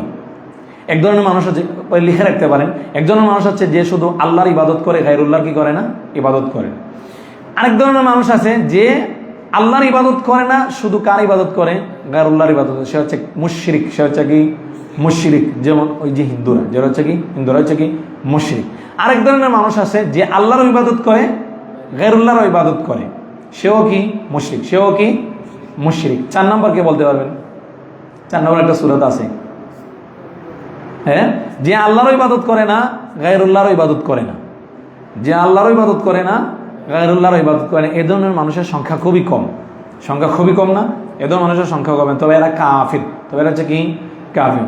আমরা বললাম যে মানুষ আল্লাহর ইবাদত করা না করে মানুষ কয়ভাবে বিভক্ত? চার। হয় আল্লাহর ইবাদত করে শুধু, এরা হচ্ছে মুমিন, অথবা গায়রুল্লাহর ইবাদত করে শুধু, এরা হচ্ছে কি মুশরিক, অথবা আল্লাহর ইবাদত করে আবার গায়রুল্লাহর ইবাদত করে। যেমন ওই যে মাজারে যারা যায়, মাজারকে যারা কুরবানি করে, এরা হচ্ছে কি মুশরিক। আবার আরেক দল আছে যে আল্লাহর ইবাদত করে না, গায়রুল্লাহর ইবাদত করে না। যেমন কমিউনিস্ট পার্টি একটা আছে না, কমিউনিস্টরা, ওরা আল্লাহর ইবাদত করে না, আবার কি গায়রুল্লাহর ইবাদত করে না। এদের সংখ্যা আছে তুলনামূলক, এরা কাফির, এরা হচ্ছে কি কাফির। আমি কি বুঝাতে পারলাম? এখানে তো ইব্রাহিম আলাইহিস সালামের এই আয়াত থেকে আমরা কিভাবে বুঝলাম যে ইব্রাহিম আলাইহিস সালামের আয়াত থেকে এইভাবে বুঝলাম ইব্রাহিম আলাইহিস সালামের তাওহীদের যে লা ইলাহা ইল্লাল্লাহর যে দুইটা রুকুন হাবুদক এবং কি নাবুদক তিনি এই আয়াতের মাঝে কি করছেন একত্রিত করছেন। বুঝে আসছে তো? লা ইলাহা ইল্লাল্লাহর ব্যাখ্যা প্রথম আয়াতের মাঝে গেছে লা ইলাহা ইল্লাল্লাহ হচ্ছে একমাত্র আল্লাহমুখী হতে হবে, গায়রুল্লাহমুখী হলে সেটা কি না লা ইলাহা ইল্লাল্লাহ না। তাওহীদ হচ্ছে লা ইলাহা ইল্লাল্লাহ হচ্ছে একমাত্র আল্লাহর দিকে অভিমুখী হওয়া। এক। 2 নম্বর আয়াতে গেছে যে লা ইলাহা ইল্লাল্লাহ হচ্ছে আপনার কি একমাত্র ওই গায়রুল্লাহর সাথে সম্পর্ক ছিন্ন করা আর একমাত্র কার ইবাদত করা? আল্লাহ সুবহানাহু ওয়া তাআলার ইবাদত করা। আসেন তৃতীয় আয়াত, ইত্তাখাযু আহবারাহুম ওয়া রুহবানাহুম আরবাবাম মিন দুনিল্লাহ, ইত্তাখাযু আহবারাহুম ওয়া রুহবানাহুম আরবাবাম মিন দুনিল্লাহ। আর তারা তাদের ধর্ম আর তারা তাদের ধর্মের আলেমদেরকে এবং ওরুহবানাহুম এবং তাদের মাঝে যারা ইবাদত বেশি করে তাদেরকে ধর্মযাজকদেরকে তারা আরবাবাম মিন দুনিল্লাহ তারা রব হিসাবে গ্রহণ করছে। তারা কি হিসাবে গ্রহণ করছে? রব হিসাবে গ্রহণ করছে। এই আয়াতটা আমার জীবনের এমন একটা জিনিস যেটা আল্লাহ সুবহানাহু ওয়া তাআলা আমাকে দান করছিলেন। আমি আপনাদেরকে পরে বলবো। এটা আমি হঠাৎ আমার কি মনের মাঝে আসছে, পরে এই আয়াত থেকে চিন্তা করতে করতে আমি অনেক জিনিসের দলিল পাইছি যেটা সমস্ত আলেমরা কি করে থাকেন, প্রত্যাশা করে থাকেন। ইনশাআল্লাহ আপনাদের সাথে আমি এটা কি করবো, শেয়ার করবো। ইত্তাখাযু আহবারাহুম অর্থাৎ ইহুদি এবং খ্রিস্টানরা আহবারাহুম হাব্বরুন এর জমা হচ্ছে আহবার মানে আলেম। তারা তাদের ধর্মের আলেমদেরকে রব বানাইছে। ও রুহবানাহুম রাহবুনের জমা রুহবান মানে হচ্ছে কি উব্বাদ মানে তাদের মাঝে যারা বেশি ইবাদত, অর্থাৎ খ্রিস্টানদের আপনার কি ওই ইয়াদেরকে বলে ধর্মগুরুদেরকে বলে কি রুহবান মানে হচ্ছে কি ওরা বৈরাগী জীবনযাপন করে, ধর্মযাজক আর কি। তাহলে ইহুদিরা তাদের ধর্মের পণ্ডিতদেরকে এবং খ্রিস্টানরা তাদের ধর্মযাজকদের তারা কি হিসাবে গ্রহণ করছে? রব হিসাবে গ্রহণ করছে। আরবাবা মিন দুনিল্লাহ আল্লাহকে বেঁধে রেখে তারা ওই আলেমদেরকে ধর্মযাজকদেরকে তারা কি বানাইছে? রব বানাইছে। আচ্ছা, আদি ইবনে হাতিম রাদিয়াল্লাহু তাআলা আনহু যখন এই আয়াত নাজিল হইছে, আদি ইবনে হাতিম রাদিয়াল্লাহু তাআলা আল্লাহ রাসূল সাল্লাল্লাহু আলাইহি ওয়াসাল্লামের কাছে আসছেন, হে আল্লাহ রাসূল, আমরাও তো কি ছিলাম? ইহুদি ছিলাম। আদি ইবনে হাতিম রাদিয়াল্লাহু তাআলা তিনি সম্ভবত ইহুদি ছিলেন বা খ্রিস্টান, যে কোনো একটা, আল্লাহু আলাম। কি ছিলেন? খ্রিস্টান ছিলেন। হ্যাঁ। তো উনি আল্লাহ রাসূল সাল্লাল্লাহু আলাইহি ওয়াসাল্লামকে এসে বলতেছেন, হে আল্লাহর রাসূল, আমরা তো কোনোদিন ইহুদি খ্রিস্টানদের ইবাদত করিনি, তাদেরকে তো আমরা কোনোদিন সিজদা দেইনি। ওই যে ধর্মগুরুদের এবং পণ্ডিতদের তাদেরকে কোনো আমরা সিজদা দেইনি, তাদের জন্য মান্নত করিনি, তাদের ইবাদত করিনি, তাদের উপাসনা করিনি, বিপদে পড়লে তাদেরকে আমরা আহ্বান করিনি, তাদেরকে আমরা রব হিসাবে গ্রহণ করলাম কিভাবে? আল্লাহ রাসূল সাল্লাল্লাহু আলাইহি ওয়াসাল্লাম বলছেন, আল্লাহর হারামকৃত জিনিস তারা যখন তোমাদেরকে হালাল করে দেয় তখন কি তোমরা তাদের আনুগত্য করো না? তিনি বললেন, জি অবশ্যই। এরপরে বললেন, আল্লাহর হালালকৃত বিষয়কে তারা যখন হারাম করে দেয় তখন কি তোমরা তাদের আনুগত্য করো না?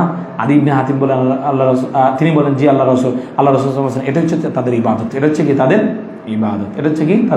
তো এখানে ইবাদত কি হলো? ইবাদতটা এভাবে হলো যে কোনো জিনিসকে বৈধ এবং অবৈধ করার এই বিধিবিধান প্রণয়ন করার মতো ক্ষমতা একমাত্র কার? আল্লাহ সুবহানাহু ওয়া তাআলা।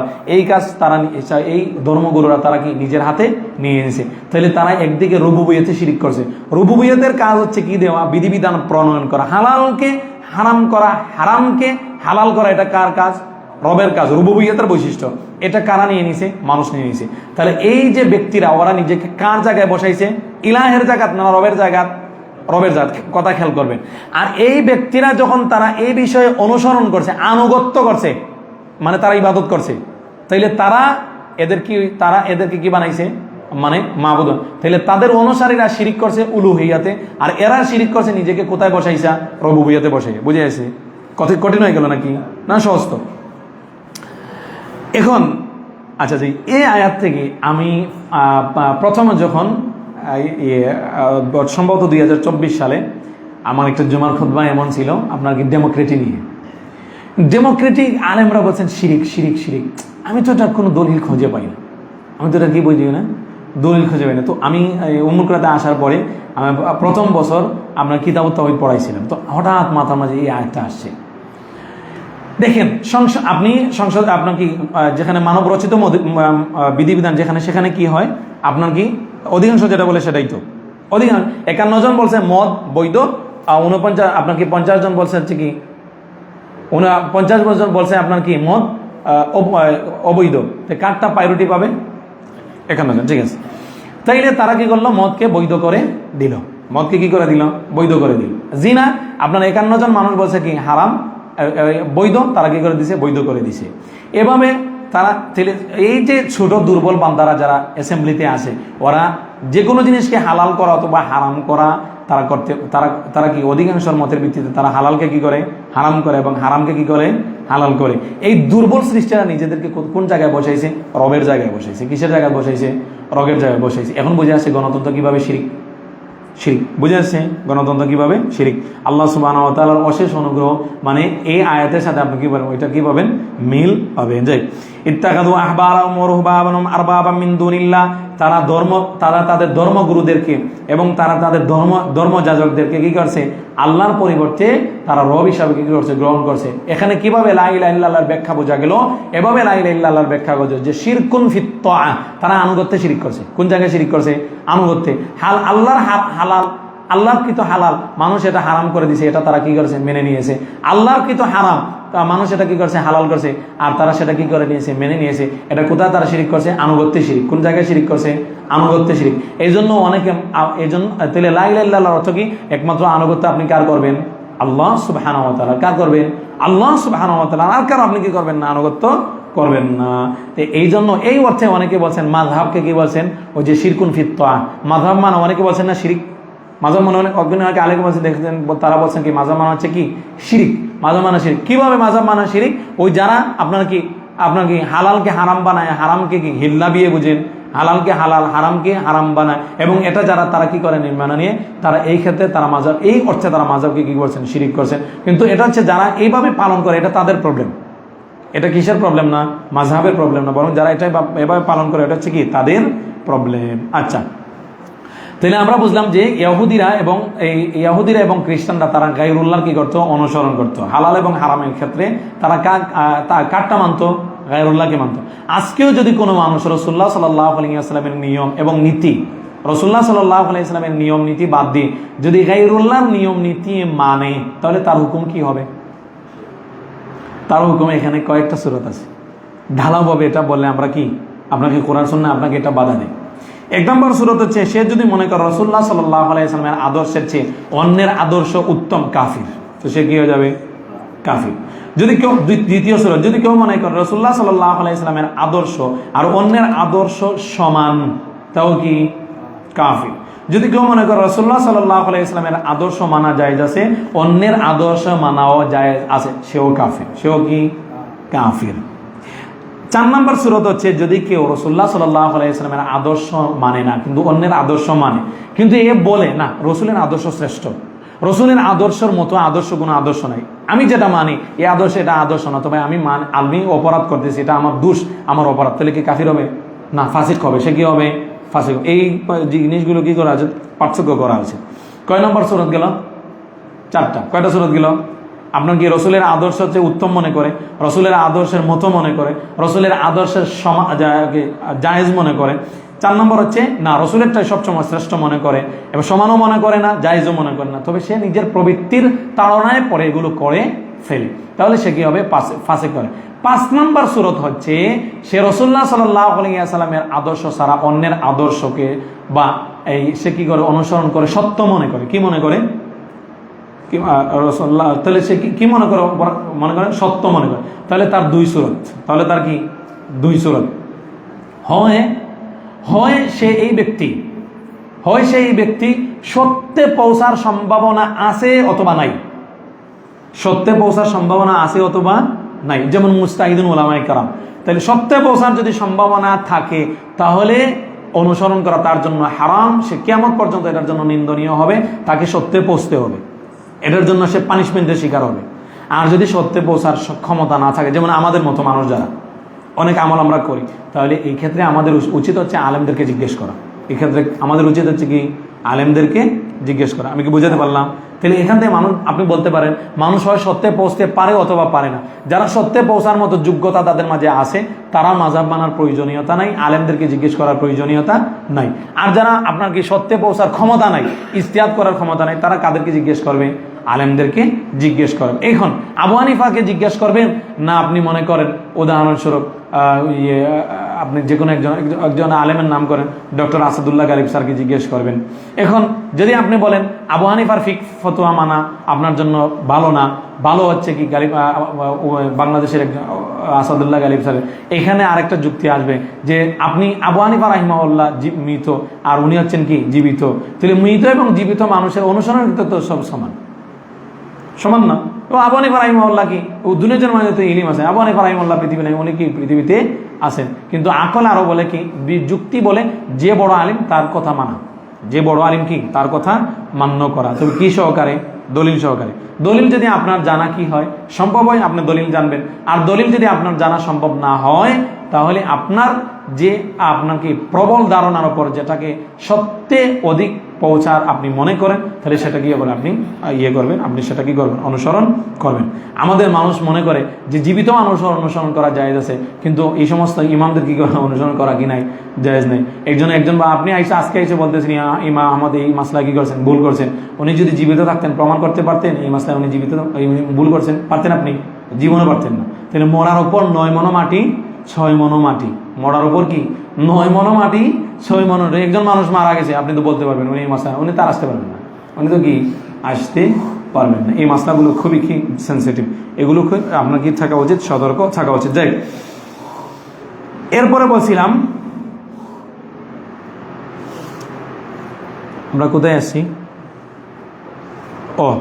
এখন আমরা বক্তব্যকে সংক্ষেপ করে নিই। তাহলে আমরা প্রথম আয়াতের মাঝে কি পেলাম? আমরা প্রথম আয়াতের মাঝে পেলাম যে গয়রুল্লাহর দিকে যারা অভিমুখী হয় সেটা কি না, লা ইলাহা ইল্লাল্লাহ না। লা ইলাহা ইল্লাল্লাহ হচ্ছে কি একমাত্র আল্লাহর দিকে কি হওয়া, অভিমুখী হওয়া। দ্বিতীয় আয়াতের মাঝে আমরা পেলাম যেটা, সেটা হচ্ছে গয়রুল্লাহ থেকে সম্পর্ক ছিন্ন করতে হবে এবং একমাত্র কার ইবাদত করতে হবে, আল্লাহর ইবাদত। এটা হচ্ছে কি লা ইলাহা ইল্লাল্লাহ। তৃতীয় আয়াতে আমরা যেটা পেলাম, একমাত্র আনুগত্য করতে হবে কি আল্লাহ এবং তার রাসূলের, আল্লাহ এবং কি তার রাসূলের। আল্লাহ এবং যা হালাল করেছেন তাই মানতে হবে, আল্লাহ যা হারাম করেছেন তাই মানতে হবে।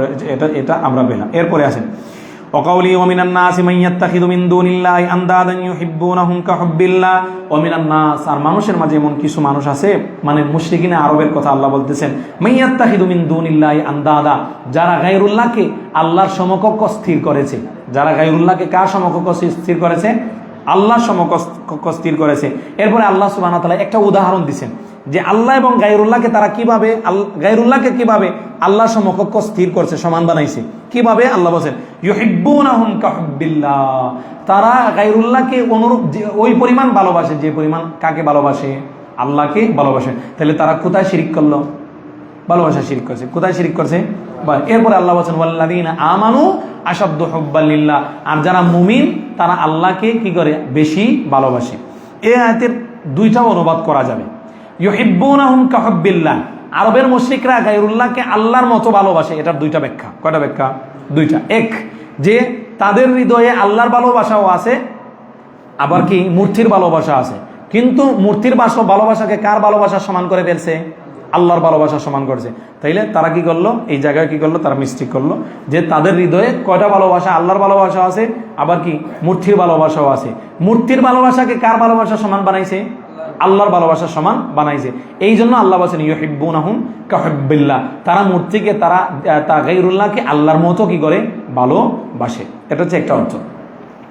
আরেকটা অর্থ হচ্ছে না, তাদের হৃদয়ে শুধু কি মূর্তির ভালোবাসা, তবে মূর্তির ভালোবাসাটা মুমিনরা যেভাবে আল্লাহকে ভালোবাসে ওই পরিমাণ তারা কি করে ভালোবাসে, ওই পরিমাণ তারা কি করে ভালোবাসে। তাহলে মুমিনদের ভালোবাসা আল্লাহকে যে পরিমাণ ভালোবাসে, এই মুশরিকরাও তারা তাদের মূর্তিদেরকে কি করে ওই পরিমাণ ভালোবাসে। তাহলে সমান করলো না? করলো না? সমান করলো। তাইলে আল্লাহর সাথে যদি কাউকে ভালোবাসায় শরিক করা হয় তাহলে সেটাও কি শিরিক, সেটাও কি শিরিক। তাহলে ভালোবাসায় আল্লাহর সাথে কাউকে কি করা যাবে না? সমান করা যাবে না। এটাই হচ্ছে কি লা ইলাহা ইল্লাল্লাহ। এটা হচ্ছে কি লা ইলাহা ইল্লাল্লাহ। আমরা আপনাদেরকে বলছিলাম লা ইলাহা ইল্লাল্লাহর 8টা শর্ত, এর মাঝে একটা হচ্ছে কি বা লা ইলাহা ইল্লাল্লাহ বলতে হবে কি ভালোবাসার সাথে। কেউ যদি লা ইলাহা ইল্লাল্লাহ বলে ঘৃণার সাথে, মুমিন হতে পারবে? কখনো না। এটা হচ্ছে কি লা ইলাহা ইল্লাল্লাহ। এরপরে আল্লাহ সুবহানাহু ওয়া তাআলা বলেন ওয়াল্লাযীনা আমানু আশাদ্দু হুব্বান লিল্লাহ, আর যারা মুমিন তারা আল্লাহ সুবহানাহু ওয়া তাআলাকে বেশি ভালোবাসে। এই বাক্যেরও দুইটা অর্থ। এই বাক্যেরও কয়টা অর্থ? দুইটা অর্থ। এক, আপনি ওই আগের মতের সাথে মিলান। আগের মতের সাথে কিভাবে? যে মুশরিকিনা আরবের হৃদয়ের মাঝে, প্রথম বক্তব্য অনুযায়ী আরবের মুশরিকের হৃদয়ে কয়টা ভালোবাসা? দুইটা, এক হচ্ছে মূর্তির ভালোবাসা আর কি আল্লাহর ভালোবাসা, কিন্তু মুমিনদের ভালোবাসা এর চেয়ে খাঁটি, কারণ মুমিনের ভালোবাসা শুধু কি আল্লাহর ভালোবাসা, আর ওদের ভালোবাসা হৃদয়ে কটা, দুইটা, আর মুমিনের ভালোবাসা কি একটা, তাহলে মুমিনেরটা বেশি ফ্রেশ এবং কি খাঁটি হবে না, খাঁটি হবে না, খাঁটি হবে। এর চেয়ে একটা, যারা মুমিন তারা আল্লাহকে এদের চেয়ে কি করে বেশি ভালোবাসে, একটা ব্যাখ্যা। আরেকটা ব্যাখ্যা হচ্ছে যে তারা মুমিনরা আল্লাহকে বেশি ভালোবাসে এভাবে, মুশরিকরা আল্লাহকে ভালোবাসে কতক্ষণ, তারা যখন আপনার কি বিপদে পড়ে তখন তারা আল্লাহকে কি করে আহ্বান করে। আরবের মুশরিকদের বৈশিষ্ট্য ছিল তারা যখন বিপদে পড়তো তখন তারা কাকে ডাকতো, আল্লাহকে ডাকতো। আর যখন ফালাম্মা নাজ্জাহুম ইলাল বাররি ইদাহুম বিরাব্বিহিম ইউশরিকুন, তারা যখন আপনার কি ওই সমুদ্রের থেকে ঝড় তুফান থেকে বেঁচে যেত তখন তারা কার সাথে শিরিক করতো, আল্লাহর সাথে শিরিক করতো। তাহলে তারা যখন সুখে থাকতো তখন তারা মূর্তিকে ভালোবাসতো, আর যখন দুঃখে থাকতো তখন তাকে কাকে, একমাত্র আল্লাহকে। আর মুমিনরা সুখে এবং দুঃখে সবসময় তাদের চেয়ে আল্লাহকে কি করে বেশি ভালোবাসে। আমি কি বুঝাতে পারলাম?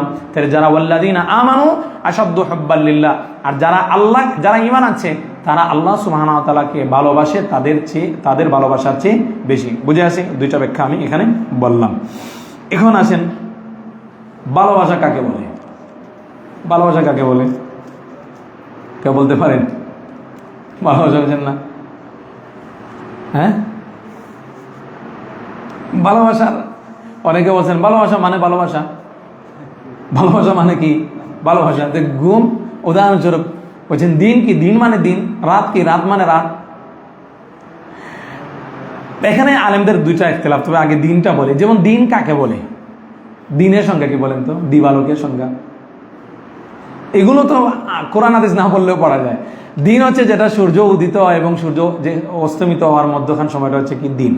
আর রাত হচ্ছে কোনটা, যে সূর্য ডুবা থেকে নিয়ে শুভেচ্ছাদি হওয়ার আগ পর্যন্ত হচ্ছে কি রাত। এটা তো আপনি না কোরআন হাদিস না বললেও পড়া যায়, একটু আপনার চিন্তা করলে আপনি পেয়ে যাবেন। তো আপনি যখন বললেন রাত মানে রাত, এটা কি সংজ্ঞা হলো? না, এটা সংজ্ঞা হলো। তবে আবার কখনো বস্তুটা এমন হয় যে এটা সুস্পষ্ট, এটা সংজ্ঞা দেওয়ার প্রয়োজন হয় না। এজন্য অনেক মানুষ বলছেন যে ভালোবাসার সংজ্ঞা দেওয়ার প্রয়োজন নেই, ভালোবাসা কি সূর্যের চেয়ে সুস্পষ্ট। এটা প্রত্যেকটা প্রাণীর মাঝে আল্লাহ সুবহানাহু ওয়া তাআলা ভালোবাসা দিছেন না? ভালোবাসা দিছেন। ভালোবাসার হিসাবে সৃষ্টি কত প্রকার? এক ধরনের সৃষ্টি। আচ্ছা, মালাইকারা কি ভালোবাসতে পারেন? ভালোবাসার গুণ মালাইকাদের মাঝে আছে? হ্যাঁ, আমি এটা মালাইকাদের মাঝে আছে দলিল?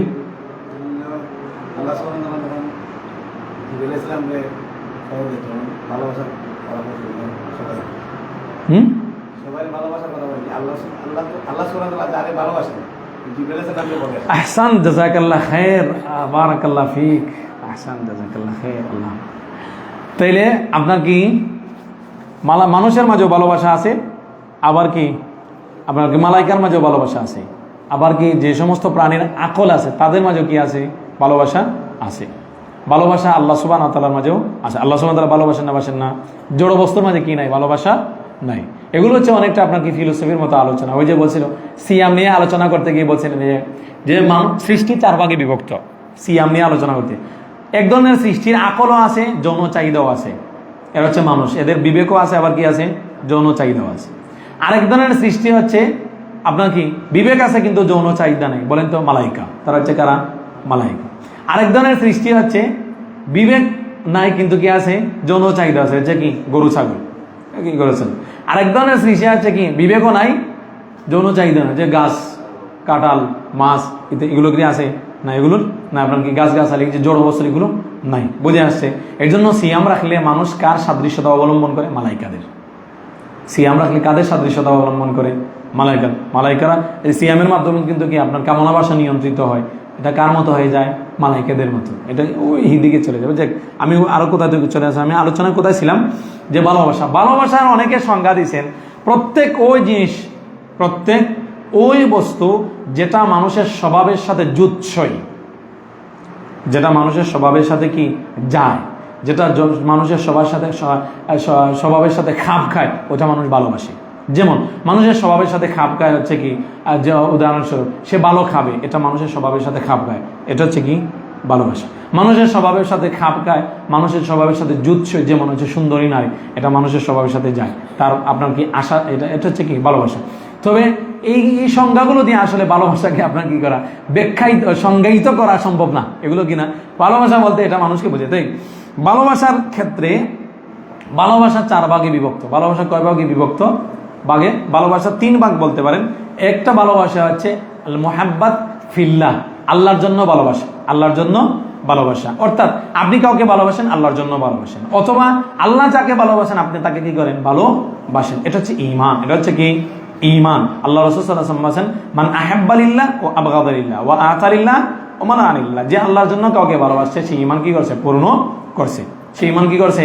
পূর্ণ করছে। তাহলে ভালোবাসাটা কার জন্য হবে? আল্লাহর জন্য হবে। এটা হচ্ছে কি? মুহাব্বাত ফিল্লাহ বা মুহাব্বাত লিল্লাহ, আল্লাহর জন্য ভালোবাসা। আরেকটা হচ্ছে মুহাব্বাত মা আল্লাহ, আল্লাহর সাথে ভালোবাসা। মুহাব্বাত মা আল্লাহ, আল্লাহর সাথে ভালোবাসা। বলেন তো এটার হুকুম কি? শিরিক। এটা হচ্ছে কি? শিরিক। এটা হচ্ছে কি? শিরিক। আমাদের দেশে প্রচুর মানুষ আছে, দেখবেন সে কি করে? আপনার এই রাসূলুল্লাহ সাল্লাল্লাহু আলাইহি ওয়াসাল্লামকে আল্লাহর চেয়ে কি করে? বেশি ভালোবাসে, অথবা আল্লাহর সমান কি করে? সে ভালোবাসে। এটা হচ্ছে কোথায় শিরক করছে? ভালোবাসায় শিরিক করছে। আমাদের দেশের প্রচুর মানুষ আছে, দেখবেন মক্কায়, আমি আরেকদিন বলছিলাম যে মক্কায় যাওয়ার জন্য তার চোখ থেকে কি আসে না? পানি আসে না, কিন্তু মদিনায় যাওয়ার জন্য কবে মদিনা যাওয়ার জন্য সে কি কাঁদে? দেখছেন না গজল গায়, ডেকে লাও রাসূলুল্লাহ রোজা পাকে কিনা? শিরিক। এই গজলটা কি? রাসূল সাল্লাল্লাহু আলাইহি ওয়াসাল্লাম কি ডাকতে পারেন? না। এই গজলটাই কি? শিরিক। এই গজলটাই কি? শিরিক। দিদার দাও গো শাহে মদিনা, এ মদিনাওয়ালা আমাকে কি দাও? সাক্ষাৎ দাও। শিরিক। রাসূলুল্লাহ সাল্লাল্লাহু আলাইহি ওয়াসাল্লাম দিদা দিতে পারেন? না। রাসূলুল্লাহ সাল্লাল্লাহু আলাইহি ওয়াসাল্লামের কি নাই? ক্ষমতা নাই যে তিনি কি দেবেন। হ্যাঁ, আল্লাহ সুবহানাহু ওয়া তাআলা চাইলে তিনি কোনো ব্যক্তিকে রাসূলুল্লাহ সাল্লাল্লাহু আলাইহি ওয়াসাল্লামকে স্বপ্নে দেখাতে পারেন। বুঝে আসছে? তাই আমি যেটা বলছিলাম সেটা হচ্ছে মুহাব্বাত মা আল্লাহ, আল্লাহর সাথে কি করা? ভালোবাসা। অনেক মানুষ দেখবেন মদিনায় গিয়ে মদিনার যে ধুলো বালো আছে সেগুলো তার শরীরের মাঝে মাখে, কিন্তু মক্কার ধুলোবালি তার শরীরের মাঝে কি মাখে না। বলে মদিনার মাটিও আমার কাছে কি অনেক উত্তম। আমার মদিনার মাটি কি? মদিনার মাটি এরপর কি কি খাঁটি? মদিনার মাটি হচ্ছে কি? খাঁটি। যাই মাটির মাঝে ভালোবাসা কি? মাটির মাঝে কিসের ভালোবাসা? আচ্ছা বলেন তো, আল্লাহ রাসূল সাল্লাল্লাহু আলাইহি ওয়াসাল্লাম বলেন মসজিদে যদি তোমরা সালাত পড়ো তাহলে এক রাকাতে 27, এক রাকাতে কি 27। এখন কি দেয়ালের মাঝে আপনি ঘষানো শুরু করবেন শরীর? এই বারাকা না সালাত পড়লে আপনি কি পাবেন? আপনি কি পাবেন? বারাকা।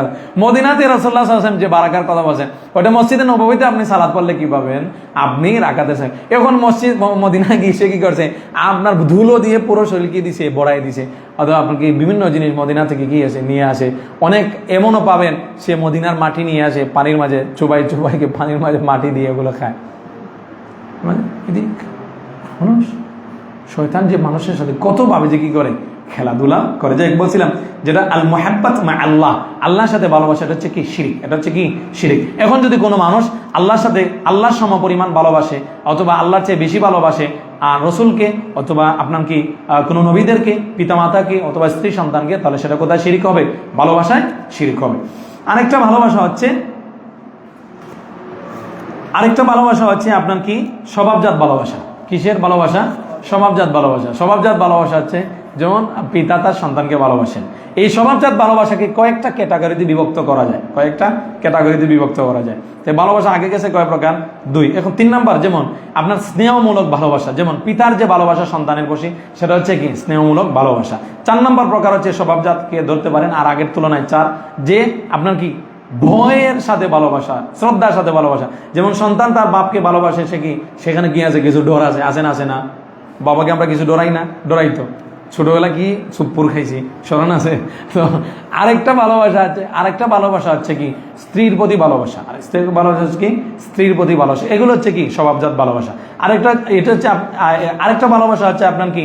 মানুষের যেমন মনের চোখের চাহিদা, মনের চাহিদা ইত্যাদি ভালোবাসা। যেমন মানুষ চায় যে আপনার কি একটা ভালো ফ্ল্যাটের মাঝে থাকুক, সে একটা তার উত্তম বাসস্থান হোক, অথবা সে ভালো খাবার খেতে সেটা কি করে? সে পছন্দ করে। এগুলো স্বভাবজাত ভালোবাসা। এগুলো শিরিক না। এগুলো কি না?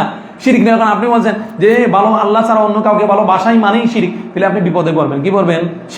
এই ভাগগুলো আপনাকে করতে হবে। স্বভাবজাত ভালোবাসা, আল্লাহ রাসূল সাল্লাল্লাহু আলাইহি ওয়াসাল্লামকে প্রশ্ন করা হলো, হে আল্লাহ রাসূল, আপনি সবচেয়ে বেশি কাকে ভালোবাসেন? আল্লাহ রাসূল সাল্লাল্লাহু আলাইহি ওয়াসাল্লাম কার কথা বলছেন? আয়েশার কথা। কার কথা বলছেন? আয়েশার কথা। তিনি বলছেন আমি আয়েশাকে কি সবচেয়ে বেশি ভালোবাসি। এরপরে প্রশ্ন করলো ফামিনার রিজাল, মানুষের মাঝে কাকে সবচেয়ে ভালোবাসা? আল্লাহ রাসূল সাল্লাল্লাহু আলাইহি ওয়াসাল্লাম বলেন আবুহা, তার পিতাকে আমি সবচেয়ে বেশি কি করি? ভালোবাসি। তিনি স্বভাবজাত ভালোবাসা যদি আল্লাহর ভালোবাসার সমান না হয় অথবা আল্লাহর ভালোবাসার চেয়ে বেশি না হয় তাহলে সেটা কি হবে না? শিরিক হবে না। বুঝে আসছে? শিরিক হবে না। স্বভাবজাত ভালোবাসা আপনি দেখেন আমাদের দেশে আপনি যদি বলেন আপনার স্ত্রীকে সবচেয়ে বেশি ভালোবাসেন, আপনাকে মানুষ কি বলবে? বউ পাগলা বলবে। কি বলবে? বউ পাগলা বলবে।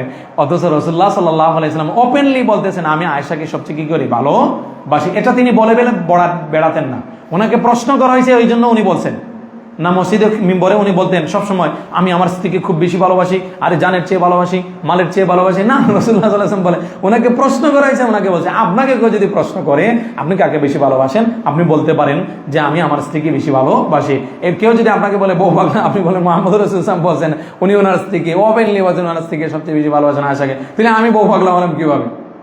মানুষ এগুলো বুঝতে চায় না, এগুলো কি বুঝতে চায় না। যে কেন আমি আপনাদেরকে বললাম আল্লাহ রাসূল সাল্লাল্লাহু আলাইহি ওয়াসাল্লাম ওপেনলি তিনি আপনাকে আয়েশার নাম বলেননি। সবসময় বলতেন না যে আমি আমার স্ত্রীকে বেশি ভালোবাসি। একজন মানুষ আছে দেখবেন সবসময় শুধু তার স্ত্রীর গুণাগুণ মানুষের কাছে বয়ে বেড়ায়, আমার স্ত্রী খুব ভালো, আমার সেবা যত্ন করে, আরে আমার কথা শুনি, আমি তো তাকে ছাড়া চলতেই পারি না, আমার দিন দুনিয়া, সে হচ্ছে কি আমার টুকটুকি মুখটুকি যা আছে সবকিছু। এগুলো বলা ঠিক না। এগুলো বলা কি না? ঠিক মানুষের সামনে বলা ঠিক না। কি না? মানুষের সামনে বলা ঠিক না। দুইটা কথা বলবো। কয়টা কথা বলবো? দুই কারণে। এক, আমাকে শেখ মনিউদ্দিন হাফিজাহুল্লাহ আমার মেরাজের পরে আমাকে উনি বলছিলেন যে হুজুর উস্তাদ, উনি আমাকে খুব স্নেহ করেন, তিনি বলছেন যে কোনোদিন আপনার গড়ের যে আপনি সুখে শান্তিতে যে পরিমাণ আছেন এটা বেশি মানুষের কাছে বলে বেড়াবেন না, নজর লাগবে। কি লাগবে? নজরে কিন্তু মানুষের সংসার তছনছ হয়ে যায়। আমরা কিছু যদি আমরা খুব একটু হ্যাপিনেসে থাকি তাহলে মানুষের কাছে বয়ে বেড়া, মানুষ বলে দেখছো তো আর লাগাগড়ের মানুষ বলবে এই তুমি আমার সাথে কেমন খারাপ ব্যবহার করো, ওই ভাই দেখছো তার স্ত্রীর সাথে কত সুন্দর ভালো ব্যবহার করে, কত চমৎকার ব্যবহার করে, আর তুমি আমার সাথে এমনটা করো, কত ভালোবাসে। এই যে আপনাকে দিয়ে উদাহরণ দৃষ্টান্ত দিতে দিতে নজর লেগে এক সময় আপনার কি সংসার কি হয়ে যায়, শেষ, ভালোবাসা যা আছে সব কি জানালা দিয়ে পালিয়ে যায়। এটা হচ্ছে নজর। দুই নাম্বার কারণ হচ্ছে, দুই নাম্বার কারণে যেটা বলবো সেটা হচ্ছে একটা প্রশ্নের উত্তর। আপনাদেরকে আমি যদি বলি কোরআন আরবের মানুষদের বই ইত্যাদি পড়লে বই দেখবেন উচ্চাঙ্গের যারা উন্নত আপনার কি রুচি সম্পন্ন যারা ব্যক্তি ছিল তাদের লেখনীতে নারীদের আলোচনা পাবেন না। সাহাবায়ে কেরামের নারীদের আলোচনা খুব কম করতেন। কোরআনে নারীদের আলোচনা বেশি না কম? নাম ধরে নারীদের আলোচনা আসে নাই। এখন আপনার পশ্চিমার অবস্থা দেখছো, ইসলামে নারীদের আলোচনা কি আপনার ওদের নাম ধরে উল্লেখ করে কম করা হয়েছে। যে পরিমাণ নবীদের নাম আছে যে ওই পরিমাণ তো মহিলাদের নাম নেই, আছে কোরআনে? নাই। যে পরিমাণ আবু বকর উমর সাহাবায়ে কেরামের আছে ওই পরিমাণ মহিলাদের তো ওই পরিমাণ আলোচনা নাই। তাহলে তো দেখা গেল কি ওরা ইসলামকে কি বানাই দিছে? ইসলাম হচ্ছে নারী বিদ্বেষী। ইসলামের মাঝে নারীদের আলোচনা খুব কম। সাহাবায়ে কেরাম, নবী এবং কোরআন সুন্নাহর মাঝে নারীদের আলোচনা খুব কম।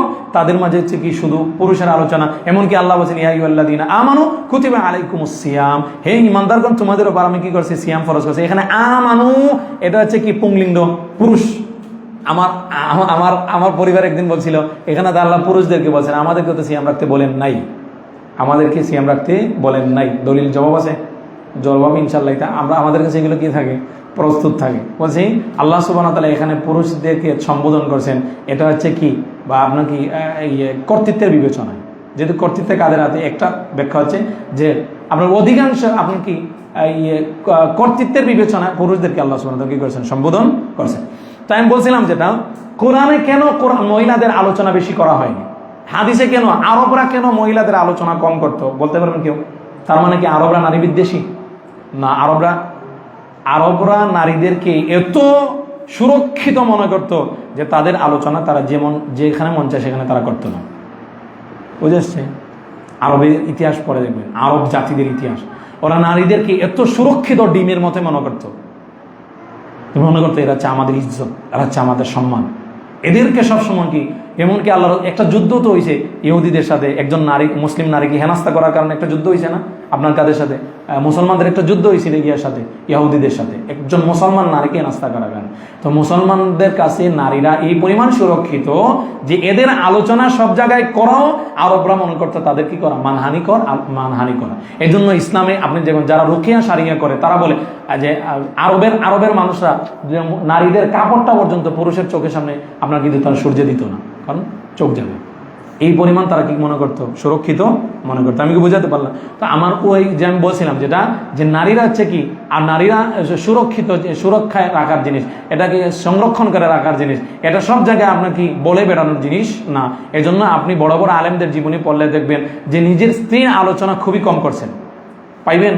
ইমাম আহমদের জীবনী পড়েন, ইমাম আবু হানিফার জীবনী পড়েন। আর এখন আমরা কি, আপনার কি বা বক্তব্য গেলেই যদি আমার স্ত্রী তো বড় আলেম, আর মাশাআল্লাহ আছে তো খুব বড় আলেম, এই সেই, এগুলো আপনি কেন বলেন? আপনারটা আছে তো ঘরে থাকবে, এগুলো বলার প্রয়োজনটা কি? আমাদের শেখ, আমি এই ব্যাপারে হয়েছে শেখ আবু বকর জাকারিয়া হাফিজাল্লাহ, ওনারা সব দেখবেন তারা এই ধরনের আলোচনা। আবার কিছু আছেন যে কি নিজের স্ত্রী বড় আলেম, ওনার ভালো গুণ, আপনি এটা এভাবে ওপেনলি বলার প্রয়োজন নেই। ওপেনলি বলা এটা কি নাই প্রয়োজন। আল্লাহ রাসূল সাল্লাল্লাহু আলাইহি ওয়াসাল্লাম থেকে যখন প্রশ্ন করা হয়েছে তখন তিনি কি বলছেন?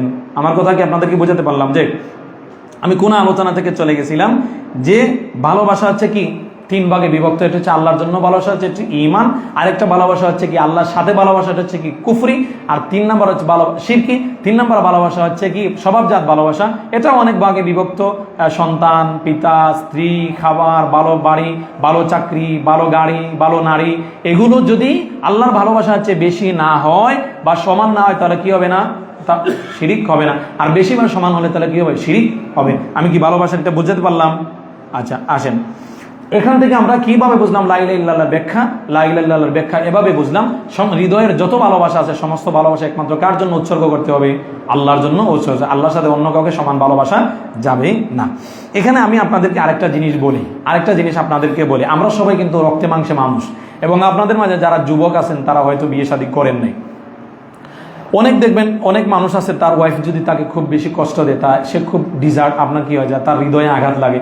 আপনার কি তার স্ত্রী যদি তাকে ছেড়ে চলে যায় তাহলে সে আপনার বিছনা থেকে উঠতে পারে না, বা ইত্যাদি ইত্যাদি। তার স্ত্রী যদি তাকে একটু কষ্ট, মানুষের কষ্ট লাগে না? লাগে না? লাগে না তো, স্বাভাবিক হতে না। বা আপনার পিতা যদি আপনাকে আপনার পছন্দ অনুযায়ী কিছু না বলেন, আপনার কষ্ট লাগে। আপনি যখন কোনো মানুষকে ভালোবাসবেন, প্রথম মূল্যতে আপনি তাকে আল্লাহর জন্য ভালোবাসবেন, অন্য পৃথিবীর কোনো স্বার্থের জন্য আপনি তাকে ভালোবাসবেন না। যদি শেখ হোসেন ইবনে তাইমিয়া রাহিমাহুল্লাহ বলেন, যে ভালোবাসা আল্লাহ ছাড়া অন্য কিছুর জন্য হয় ওই ভালোবাসা মানুষকে কষ্ট দেয়, ওই ভালোবাসা মানুষকে কি দেয়? কষ্ট দেয়। আপনি যদি আপনার স্ত্রীকে আল্লাহর জন্য ভালোবাসেন তাহলে সে যতই আপনার উল্টোপাল্টা করুক আপনার ভিতরে কষ্ট লাগবে না। আর যদি আপনি তাকে ভালোবাসেন আল্লাহ ছাড়া অন্য কোনো কিছুর জন্য, তাকে যদি ভালোবাসেন, তার রূপের জন্য তাকে ভালোবাসেন, তার ইত্যাদি ইত্যাদির জন্য ভালোবাসেন, টাকাকে যদি ভালোবাসেন, অর্থাৎ গায়রুল্লাহকে আল্লাহ ছাড়া, আল্লাহর জন্য ছাড়া অন্য যে কোনো ভালোবাসা আপনাকে কষ্ট দিবে, এটা যাই হোক না কেন। টাকার ভালোবাসা আপনাকে কষ্ট দিবে। এই জন্য এই হৃদয়টাকে সৃষ্টি করা হয়েছে, এই হৃদয়টা কাকে ভালোবাসবে? আল্লাহকে ভালোবাসবে। এই হৃদয়ে একমাত্র কার ভালোবাসা থাকবে? আল্লাহর ভালোবাসা থাকবে। যখন এই হৃদয়ে, এই হৃদয়টা হচ্ছে একটা পাত্রের মতো, পাত্রে যত আপনার কি যত ভরপুর কি হবে, আপনার কি নাপাকি থাকবে, তত ওইখানে দুধ প্রবেশ করবে না। আর পরিপূর্ণ যদি দুধ থাকে তাহলে সেখানে কি থাকবে না? নাপাকি। আপনার হৃদয়ে আল্লাহর ভালোবাসার পার্সেন্টেজ যদি কি হয়, বেশি হয়, যদি মানে 100-এর মাঝে 90 কি আল্লাহর ভালোবাসা, পৃথিবীর কোনো কিছু আপনাকে কষ্ট দিতে পারবে না। ইবনে তাইমিয়া রাহিমাহুল্লাহ 7 বার জেলে বন্ধ করা হয়েছে, কিন্তু কোনদিন তা আক্ষেপ করেন নাই। কি রে বাবা, এ কি মানুষ? এবার মানুষ না অন্য কিছু, যে 7 বার জেলে বন্দী করা হয়েছে, এরপরে তো ভিতরে কোনো কষ্টই লাগে না। ইমাম আহমদ রাহিমাহুল্লাহকে এত নির্যাতন করা হলো, ইমাম শাফিকে, ইমাম আবু হানিফা রাহিমাহুল্লাহকে এত নির্যাতন করা হলো, কিন্তু ভিতরে তো কোনো কষ্টই লাগে না, কারণ ওনাদের হৃদয় পুরোটা জুড়ে শুধু কার ভালোবাসা ছিল? আল্লাহর ভালোবাসা ছিল। আর আজকাল আপনি আমি আল্লাহ ছাড়া অন্যকে বেশি ভালোবাসি, এই জন্য এই ভালোবাসা আমাদেরকে কি দেয়? কষ্ট দেয়। অতএব ভালোবাসতে আপনি কি করেন? হুঁশিয়ার হন। দেখ, ভালোবাসায় আমরা মোটিভেশনাল স্পিকার না। ভালোবাসা নিয়ে ওই মোটিভেশনাল কি আছে স্পিকাররা আছে, ও ফালতু যত পশ্চিমাদের কাছ থেকে যত ভালোবাসা সেগুলো আমদানি এসে আপনার কি দিবে? লেকচার দিবে, মানুষকে বোঝাবে সে খুব গীত। আপনার কি তাত্ত্বিক গবেষক? আপনি মোটিভেট নেবেন কোথা থেকে? কোরআন এবং সুন্নাহ থেকে। মোটিভেট নেবেন কোথা থেকে? কোরআন এবং সুন্নাহ থেকে। এই পশ্চিমাদের মোটিভেট নেওয়ার কি নাই? প্রয়োজন নাই। অমিনান না আছে, আর মানুষের মাঝে এমন কিছু মানুষ আছে মাইয়াত্তাখিদু মিন দুনিল্লাহ, যারা আল্লাহ গায়রুল্লাহকে গ্রহণ করছে, আন্দাদান আল্লাহর সমকক্ষ, ইউহিব্বুনাহুম কাহুব্বিল্লাহ, তারা গায়রুল্লাহকে ভালোবাসে। কার ভালোবাসার সমান? আল্লাহর ভালোবাসার সমান। তাহলে আমরা বুঝলাম যে লা ইলাহা ইল্লাল্লাহ মানে হচ্ছে সবচেয়ে বেশি কাকে ভালোবাসতে হবে? আল্লাহকে ভালোবাসতে হবে। এরপরে দেখেন, ওয়াফিস সাহিহি, সহিহর মাঝে আছে, আনিন নবী সাল্লাল্লাহু সহিহ মানে কি সহিহ বুখারী আনিন নবী সাল্লাল্লাহু আলাইহি ওয়াসাল্লাম আন্নাহু ক্বালা আল্লাহ রাসূল সাল্লাল্লাহু আলাইহি ওয়াসাল্লাম মান ক্বালা লা ইলাহা ইল্লাল্লাহ যে ব্যক্তি বলছে লা ইলাহা ইল্লাল্লাহ ওয়া কাফারা বিমা ইউবাদু মিন দুনিল্লাহ আর আল্লাহ ছাড়া যত কিছুর উপাসনা করা হয় সব কিছুকে যে কি করছে অস্বীকার করছে হারামা মালুহু ওয়া দামুহু তাহলে তার মাল আমাদের উপর হারাম হয়ে গেছে মানে আমরা তাকে সেফটি দিতে হবে ওয়া দামু তার রক্ত আমাদের উপর হারাম ওয়া হিসাবুহু আলাল্লাহ লা ইলাহা ইল্লাল্লাহ বলার পরে যদি এবং গায়রুল্লাহর সাথে সম্পর্ক ছিন্ন করার পরে যদি সে কোনো আমল ইত্যাদি করে গোপনে তাহলে এটা আমরা খুঁজে বেড়াই না এটার হিসাব হচ্ছে তার মাঝে এবং তার আল্লাহর মাঝে। তো এই হাদিস থেকে কয়েকটা জিনিস বুঝলাম। এক নম্বর হচ্ছে লা ইলাহা ইল্লাল্লাহ মুখ দিয়ে বলতে হবে। এক নম্বর হচ্ছে কি লা ইলাহা ইল্লাল্লাহ কি দিয়ে বলতে হবে? মুখ দিয়ে বলতে হবে। যদি কেউ মুখ দিয়ে লা ইলাহা ইল্লাল্লাহ না বলে তাহলে সে আমাদের কাছে কাফির, কিন্তু আল্লাহর কাছে কি হবে একমাত্র আল্লাহ ভালো জানে। আমরা তার সাথে কার বিহেভ করব, কার আচরণ করব? কাফিরের আচরণ। দুই, যে লা ইলাহা ইল্লাল্লাহ বললেই যথেষ্ট না, নাকি আল্লাহ ছাড়া যত কিছু আছে, যত মাহবুদ আছে, যত কিছুর উপাসনা করা হয় সবগুলোকে কি করতে হবে? সবগুলো অস্বীকার করতে হবে। আর এই দুইটাই মিলে হচ্ছে কি লা ইলাহা ইল্লাল্লাহ। এই দুইটাই মিলে কি লা ইলাহা। তিন নম্বর এই হাদিস থেকে যেটা শিখলাম সেটা হচ্ছে, কোথায় গেল? তিন নম্বর হচ্ছে যে আপনার কি কাফিরকে কি বলতে হবে? কাফির বলতে হবে। তিন নম্বর হচ্ছে কি কাফিরকে কাফির বলতে হবে। এবং আপনি যদি কি কাফিরকে মুসলিম কাফির মনে না করেন তাহলে আপনি কি আপনার এই লা ইলাহা ইল্লাল্লাহ পূর্ণ হইল না? লা ইলাহা ইল্লাল্লাহ বলেন। চার নম্বর হচ্ছে যে আপনার কি করতে হবে? ইহুদি এবং খ্রিস্টানদেরকে কাফির মনে করতে হবে। ইহুদি এবং খ্রিস্টানদেরকে কাফির মনে করতে হবে। পাঁচ নম্বর হচ্ছে ইসলাম ধর্ম ছাড়া যত ধর্ম আছে সবগুলোর ধর্মের অনুসারীরা কাফির অথবা মুশরিক, এরা জাহান্নামে যাবে এটা মনে করতে হবে। বুঝে আসছে? এই হচ্ছে আপনার কি সংক্ষিপ্ত আলোচনা লা ইলাহা ইল্লাল্লাহর ব্যাখ্যা দিলে আমরা বক্তব্য সামারি করি। বা লা ইলাহা ইল্লাল্লাহ অর্থ হচ্ছে কি আপনাদেরকে আমি আবার জিজ্ঞাসা করি, লা ইলাহা ইল্লাল্লাহ অর্থ হচ্ছে কি আল্লাহ ছাড়া কোনো কি নাই, সত্য কোনো উপাস্য নাই। আল্লাহ ছাড়া সত্য কোনো কি নাই, উপাস্য নাই। তো প্রথমে যত ধরনের উপাস্য আছে আল্লাহ ছাড়া সব ধরনের উপাস্যকে কি করতে হবে? অস্বীকার করতে হবে। এরপরে আল্লাহ সুবহানাহু ওয়া তাআলা যে একমাত্র সত্য উপাস্য সেটা কি করতে হবে? আপনার কি করতে হবে? স্বীকার করতে হবে। আপনারা বলতেছেন লা ইলাহা ইল্লাল্লাহ, বাংলা অনুবাদ কি বলেন তো আপনারা? আল্লাহ ছাড়া সত্য কোনো, আরেকটু জোরে বলেন, আল্লাহ ছাড়া সত্য কোনো উপাস্য নাই বা ইলাহ নাই। ইলার বাংলা হচ্ছে উপাস্য। উপাস্য কাকে বলে? যা কি করা হয়? উপাসনা করা হয়। তাহলে বোঝা গেল উপাস্য দুই ধরনের, একটা হচ্ছে সত্য উপাস্য, একটা কি মিথ্যা উপাস্য। আল্লাহ হচ্ছেন একমাত্র সত্য উপাস্য, ইবাদতের সত্যই উপযুক্ত। আর আল্লাহ ছাড়া যারা আছে সবগুলো হচ্ছে কি আপনার কি মিথ্যা উপাস্য। এখন আপনারা বলতেছেন লা ইলাহা ইল্লাল্লাহ অর্থ হচ্ছে আল্লাহ ছাড়া সত্য কোনো উপাস্য নাই, কিন্তু এখানে লা ইলাহা ইল্লাল্লাহর অর্থের মাঝে তো আপনার কি উম্মাহ কয়েক ভাগে বিভক্ত হয়ে গেছে। এটা কি আপনারা জানেন? আজকে জেনে নিন। একদল আয়েশা বলতেছে আশহাদু আল্লা ইলাহা ইল্লাল্লাহ ওয়া আশহাদু আন্না মুহাম্মাদার রাসূলুল্লাহ, এটা বললে হবে না, বলতে হবে আশহাদু আন্না আলিয়ান ওয়ালিয়ুল্লাহ, এটা বলতে হবে। এটা হচ্ছে কারা? শিয়ারা। এটা তো আপনারা জানেন, আমি এটা এদিকে যাচ্ছি না। এই জন্য শিয়াদের ভিডিও আছে, তাদেরকে জিজ্ঞেস করেছে তোমাদের সংগ্রাম কতদিন চলবে? তারা বলছে আমাদের সংগ্রাম ততদিন চলবে যতদিন না মক্কা মদিনায় আশহাদু আন্না আলিয়ান ওয়ালিয়ুল্লাহ উচ্চারিত না হয় ততদিন চলবে। আবার দার্শনিক যারা, দার্শনিক চিনেন? মুতাকাল্লিম, আরবিদেরকে বলে মুতাকাল্লিমিন, আর বাংলাদেরকে বলা কি দার্শনিক, ইংলিশেদেরকে বলে ফিলোসফি নাকি না। এই যে দার্শনিকরা তারা এসে বলতেছে লা ইলাহা ইল্লাল্লাহ, এটার অর্থ হচ্ছে লা আহাদুন কাদিরুন আলাল ইখতিরাই ইল্লাল্লাহ, আল্লাহ ছাড়া কেউ পুনরায় সৃষ্টি করতে সক্ষম না, এটা বিশ্বাস করা।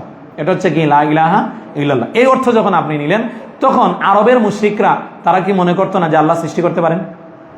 করতো না? মনে করতো। তারা মনে করতো না যে আল্লাহ সন্তান দিতে পারেন? তারা মনে করতো আল্লাহ রিজিক দেন, তারা মনে করতো আল্লাহ সবকিছু আপনার কি করেন পড়েন। তাইলে দার্শনিকদের সংজ্ঞা অনুযায়ী অর্থাৎ লা ইলাহা ইল্লাল্লাহ মানে লা খালিকা ইল্লাল্লাহ, আল্লাহ ছাড়া কোনো কি নাই সৃষ্টিকর্তা নাই, আল্লাহ ছাড়া কোনো কি নাই রিজিক দাতা নাই, বা আল্লাহ ছাড়া কেউ কি করতে পারেন না, পুনরায় সৃষ্টি করতে পারেন না। এই কথা যদি আপনি বলেন তাহলে আরবের মুশরিকরা কি আপনার কি হলো? মুশরিক হলো না তারা মুমিন হয়ে গেল? মুমিন হয়ে গেল। এটা হচ্ছে কি দুইটা। তৃতীয়, সুফিদেরকে চিনেন? দেওবন্দি আলেমদের মাঝে কিছু আলেম, দেওবন্দি আলেমদের মাঝে কিছু আলেম যারা সুফিরা, তারা বলছেন লা ইলাহা ইল্লাল্লাহ অর্থ হচ্ছে লা মা'বুদা মাওজুদুন ইল্লাল্লাহ, আল্লাহ ছাড়া কোনো উপাস্য বিদ্যমান নাই। আল্লাহ ছাড়া কোনো উপাস্য কি নাই? বিদ্যমান নাই। তাহলে অর্থ কি দাঁড়াইলো? অর্থ দাঁড়াইলো যত উপাস্য আছে সবই আল্লাহ, যত উপাস্য আছে সবাই কি আল্লাহ। এটাকে আরবিতে বলে ওয়াহদাতুল উজুদ, মানে স্রষ্টা স্রষ্টা সবকিছুতে, স্রষ্টা সর্বজীবে বসবাস করে। এটাকে বলা হয় কল্লায় কল্লায়। বাইজুদ বুস্তামির নাম শুনছেন? বাইজুদ বুস্তামিন উনি একদিন এক মৃত লাশকে এমনকি জড়াইয়ে ধরছেন। ওনাকে বলা হলো আপনি এটাকে মৃত লাশকে, পচা মৃত লাশকে কেন জড়ানো? বলছেন এটার ভিতরে আল্লাহ আছে। কি আছে? আল্লাহ আছে। ওই যে আপনার কি সৃষ্টি স্রষ্টা সর্বজীবে বাস করে। তারা বলছে লা ইলাহা ইল্লাল্লাহ, অর্থ হচ্ছে লা মাউজুদা মা'বুদুন ইল্লাল্লাহ, আল্লাহ ছাড়া কোনো কি উপাস্য বিদ্যমান নাই। তাহলে যত উপাস্য আছে সবই হচ্ছে কি আল্লাহ। এটা হচ্ছে কাদের? সুফিদের আকীদা। এটা হচ্ছে আপনার কি দেওবন্দিতে কিছু আলেমদের মাঝে কি সুফিদের আকীদা, এটা হচ্ছে তাদের আকীদা। তো কটা গেল? তিনটা। আরেকদিন আইসা বলতেছেন লা ইলাহা ইল্লাল্লাহ, অর্থ হচ্ছে লা হাকিমা ইল্লাল্লাহ, আল্লাহ ছাড়া কোনো কি নাই, আপনার কি বিধানদাতাকারী নাই। বিধান দেওয়া এটা হচ্ছে রুবুবিয়তের অংশ। কিসের অংশ? রুবুবিয়তের অংশ। এটা উলুহিয়তের অংশ না। এটা আপনার আল্লাহ ছাড়া বিধানদাতা কেউ নাই, এই কথা ঠিক, এই কথা কি ঠিক, কিন্তু আপনার কি হাকিমা এটা রুবুবিয়তের অংশ। এই জন্য এই আপনারা হাকিমকে সবসময় রুবুবিয়ত, রবের কাজ হচ্ছে কি দেওয়া? হুকুম দেওয়া। রবের ভাগ হচ্ছে বিধিবিধান দেওয়া। আর উলুহিয়ত হচ্ছে মানে আল্লাহর ইবাদত করা।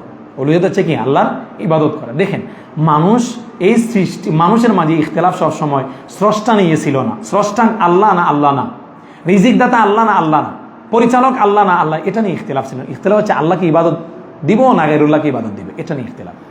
লা ইলাহা ইল্লাল্লাহ হচ্ছে ইবাদত কাকে দিতে হবে?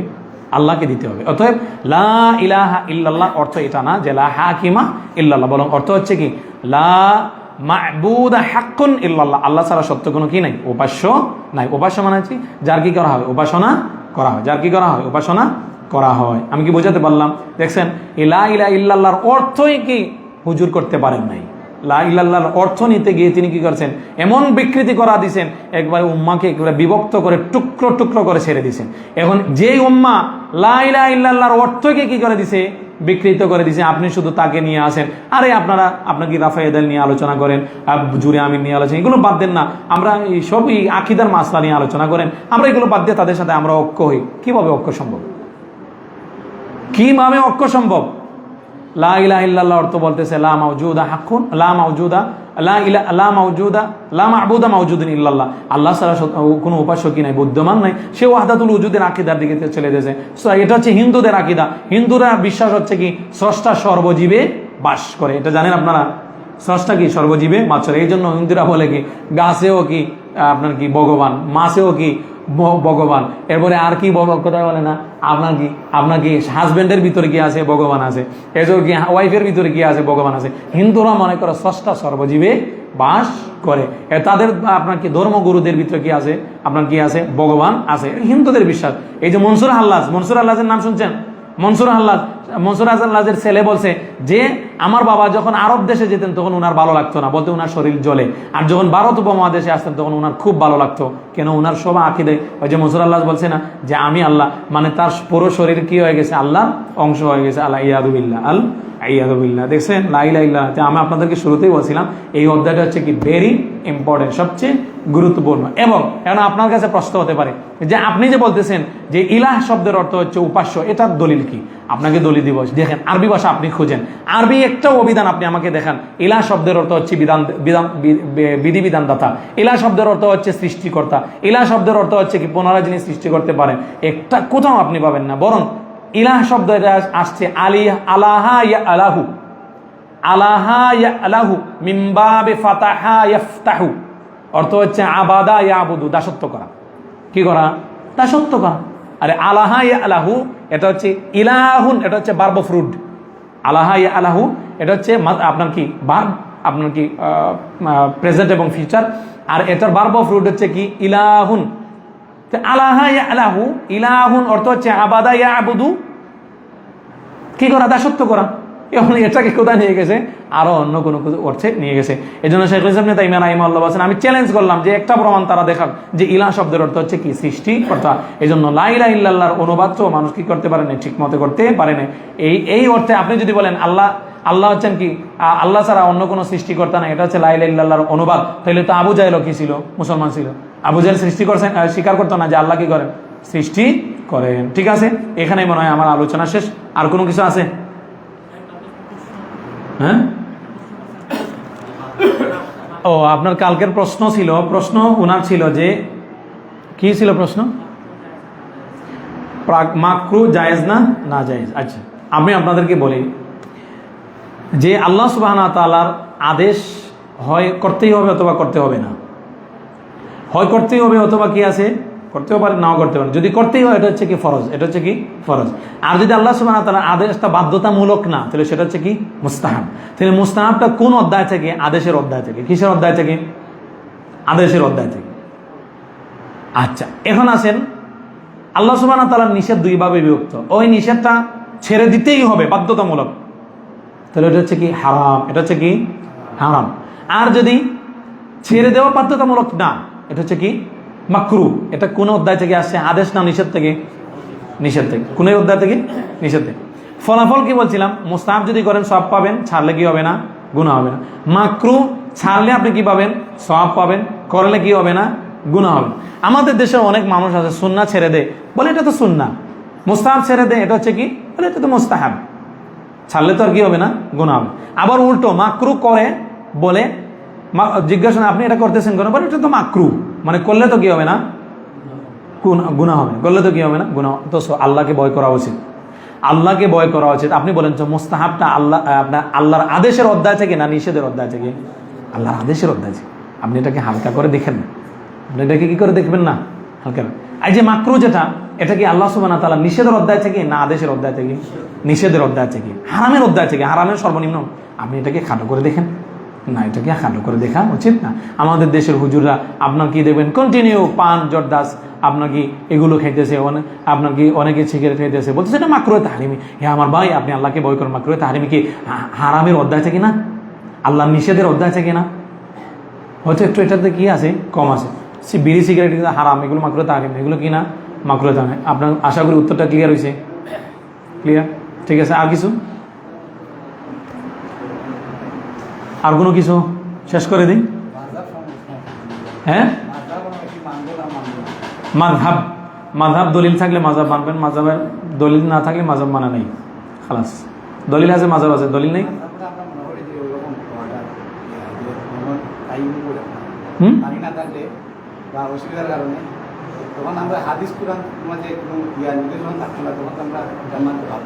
আচ্ছা, মাযহাব সম্পর্কে আপনাদেরকে আমি কিছু জিনিস বলি। আজকে কত রমজান? আমরা এখানে শেষ করে আমরা লাইভের পরে কথা বলি। সুবহানাকাল্লাহুম্মা বিহামদিকা আশহাদু আল্লা ইলাহা ইল্লা আনতা আস্তাগফিরুকা ওয়া আতুবু ইলাইক। ওয়া আসসালামু আলাইকুম ওয়া রাহমাতুল্লাহি ওয়া বারাকাতুহু।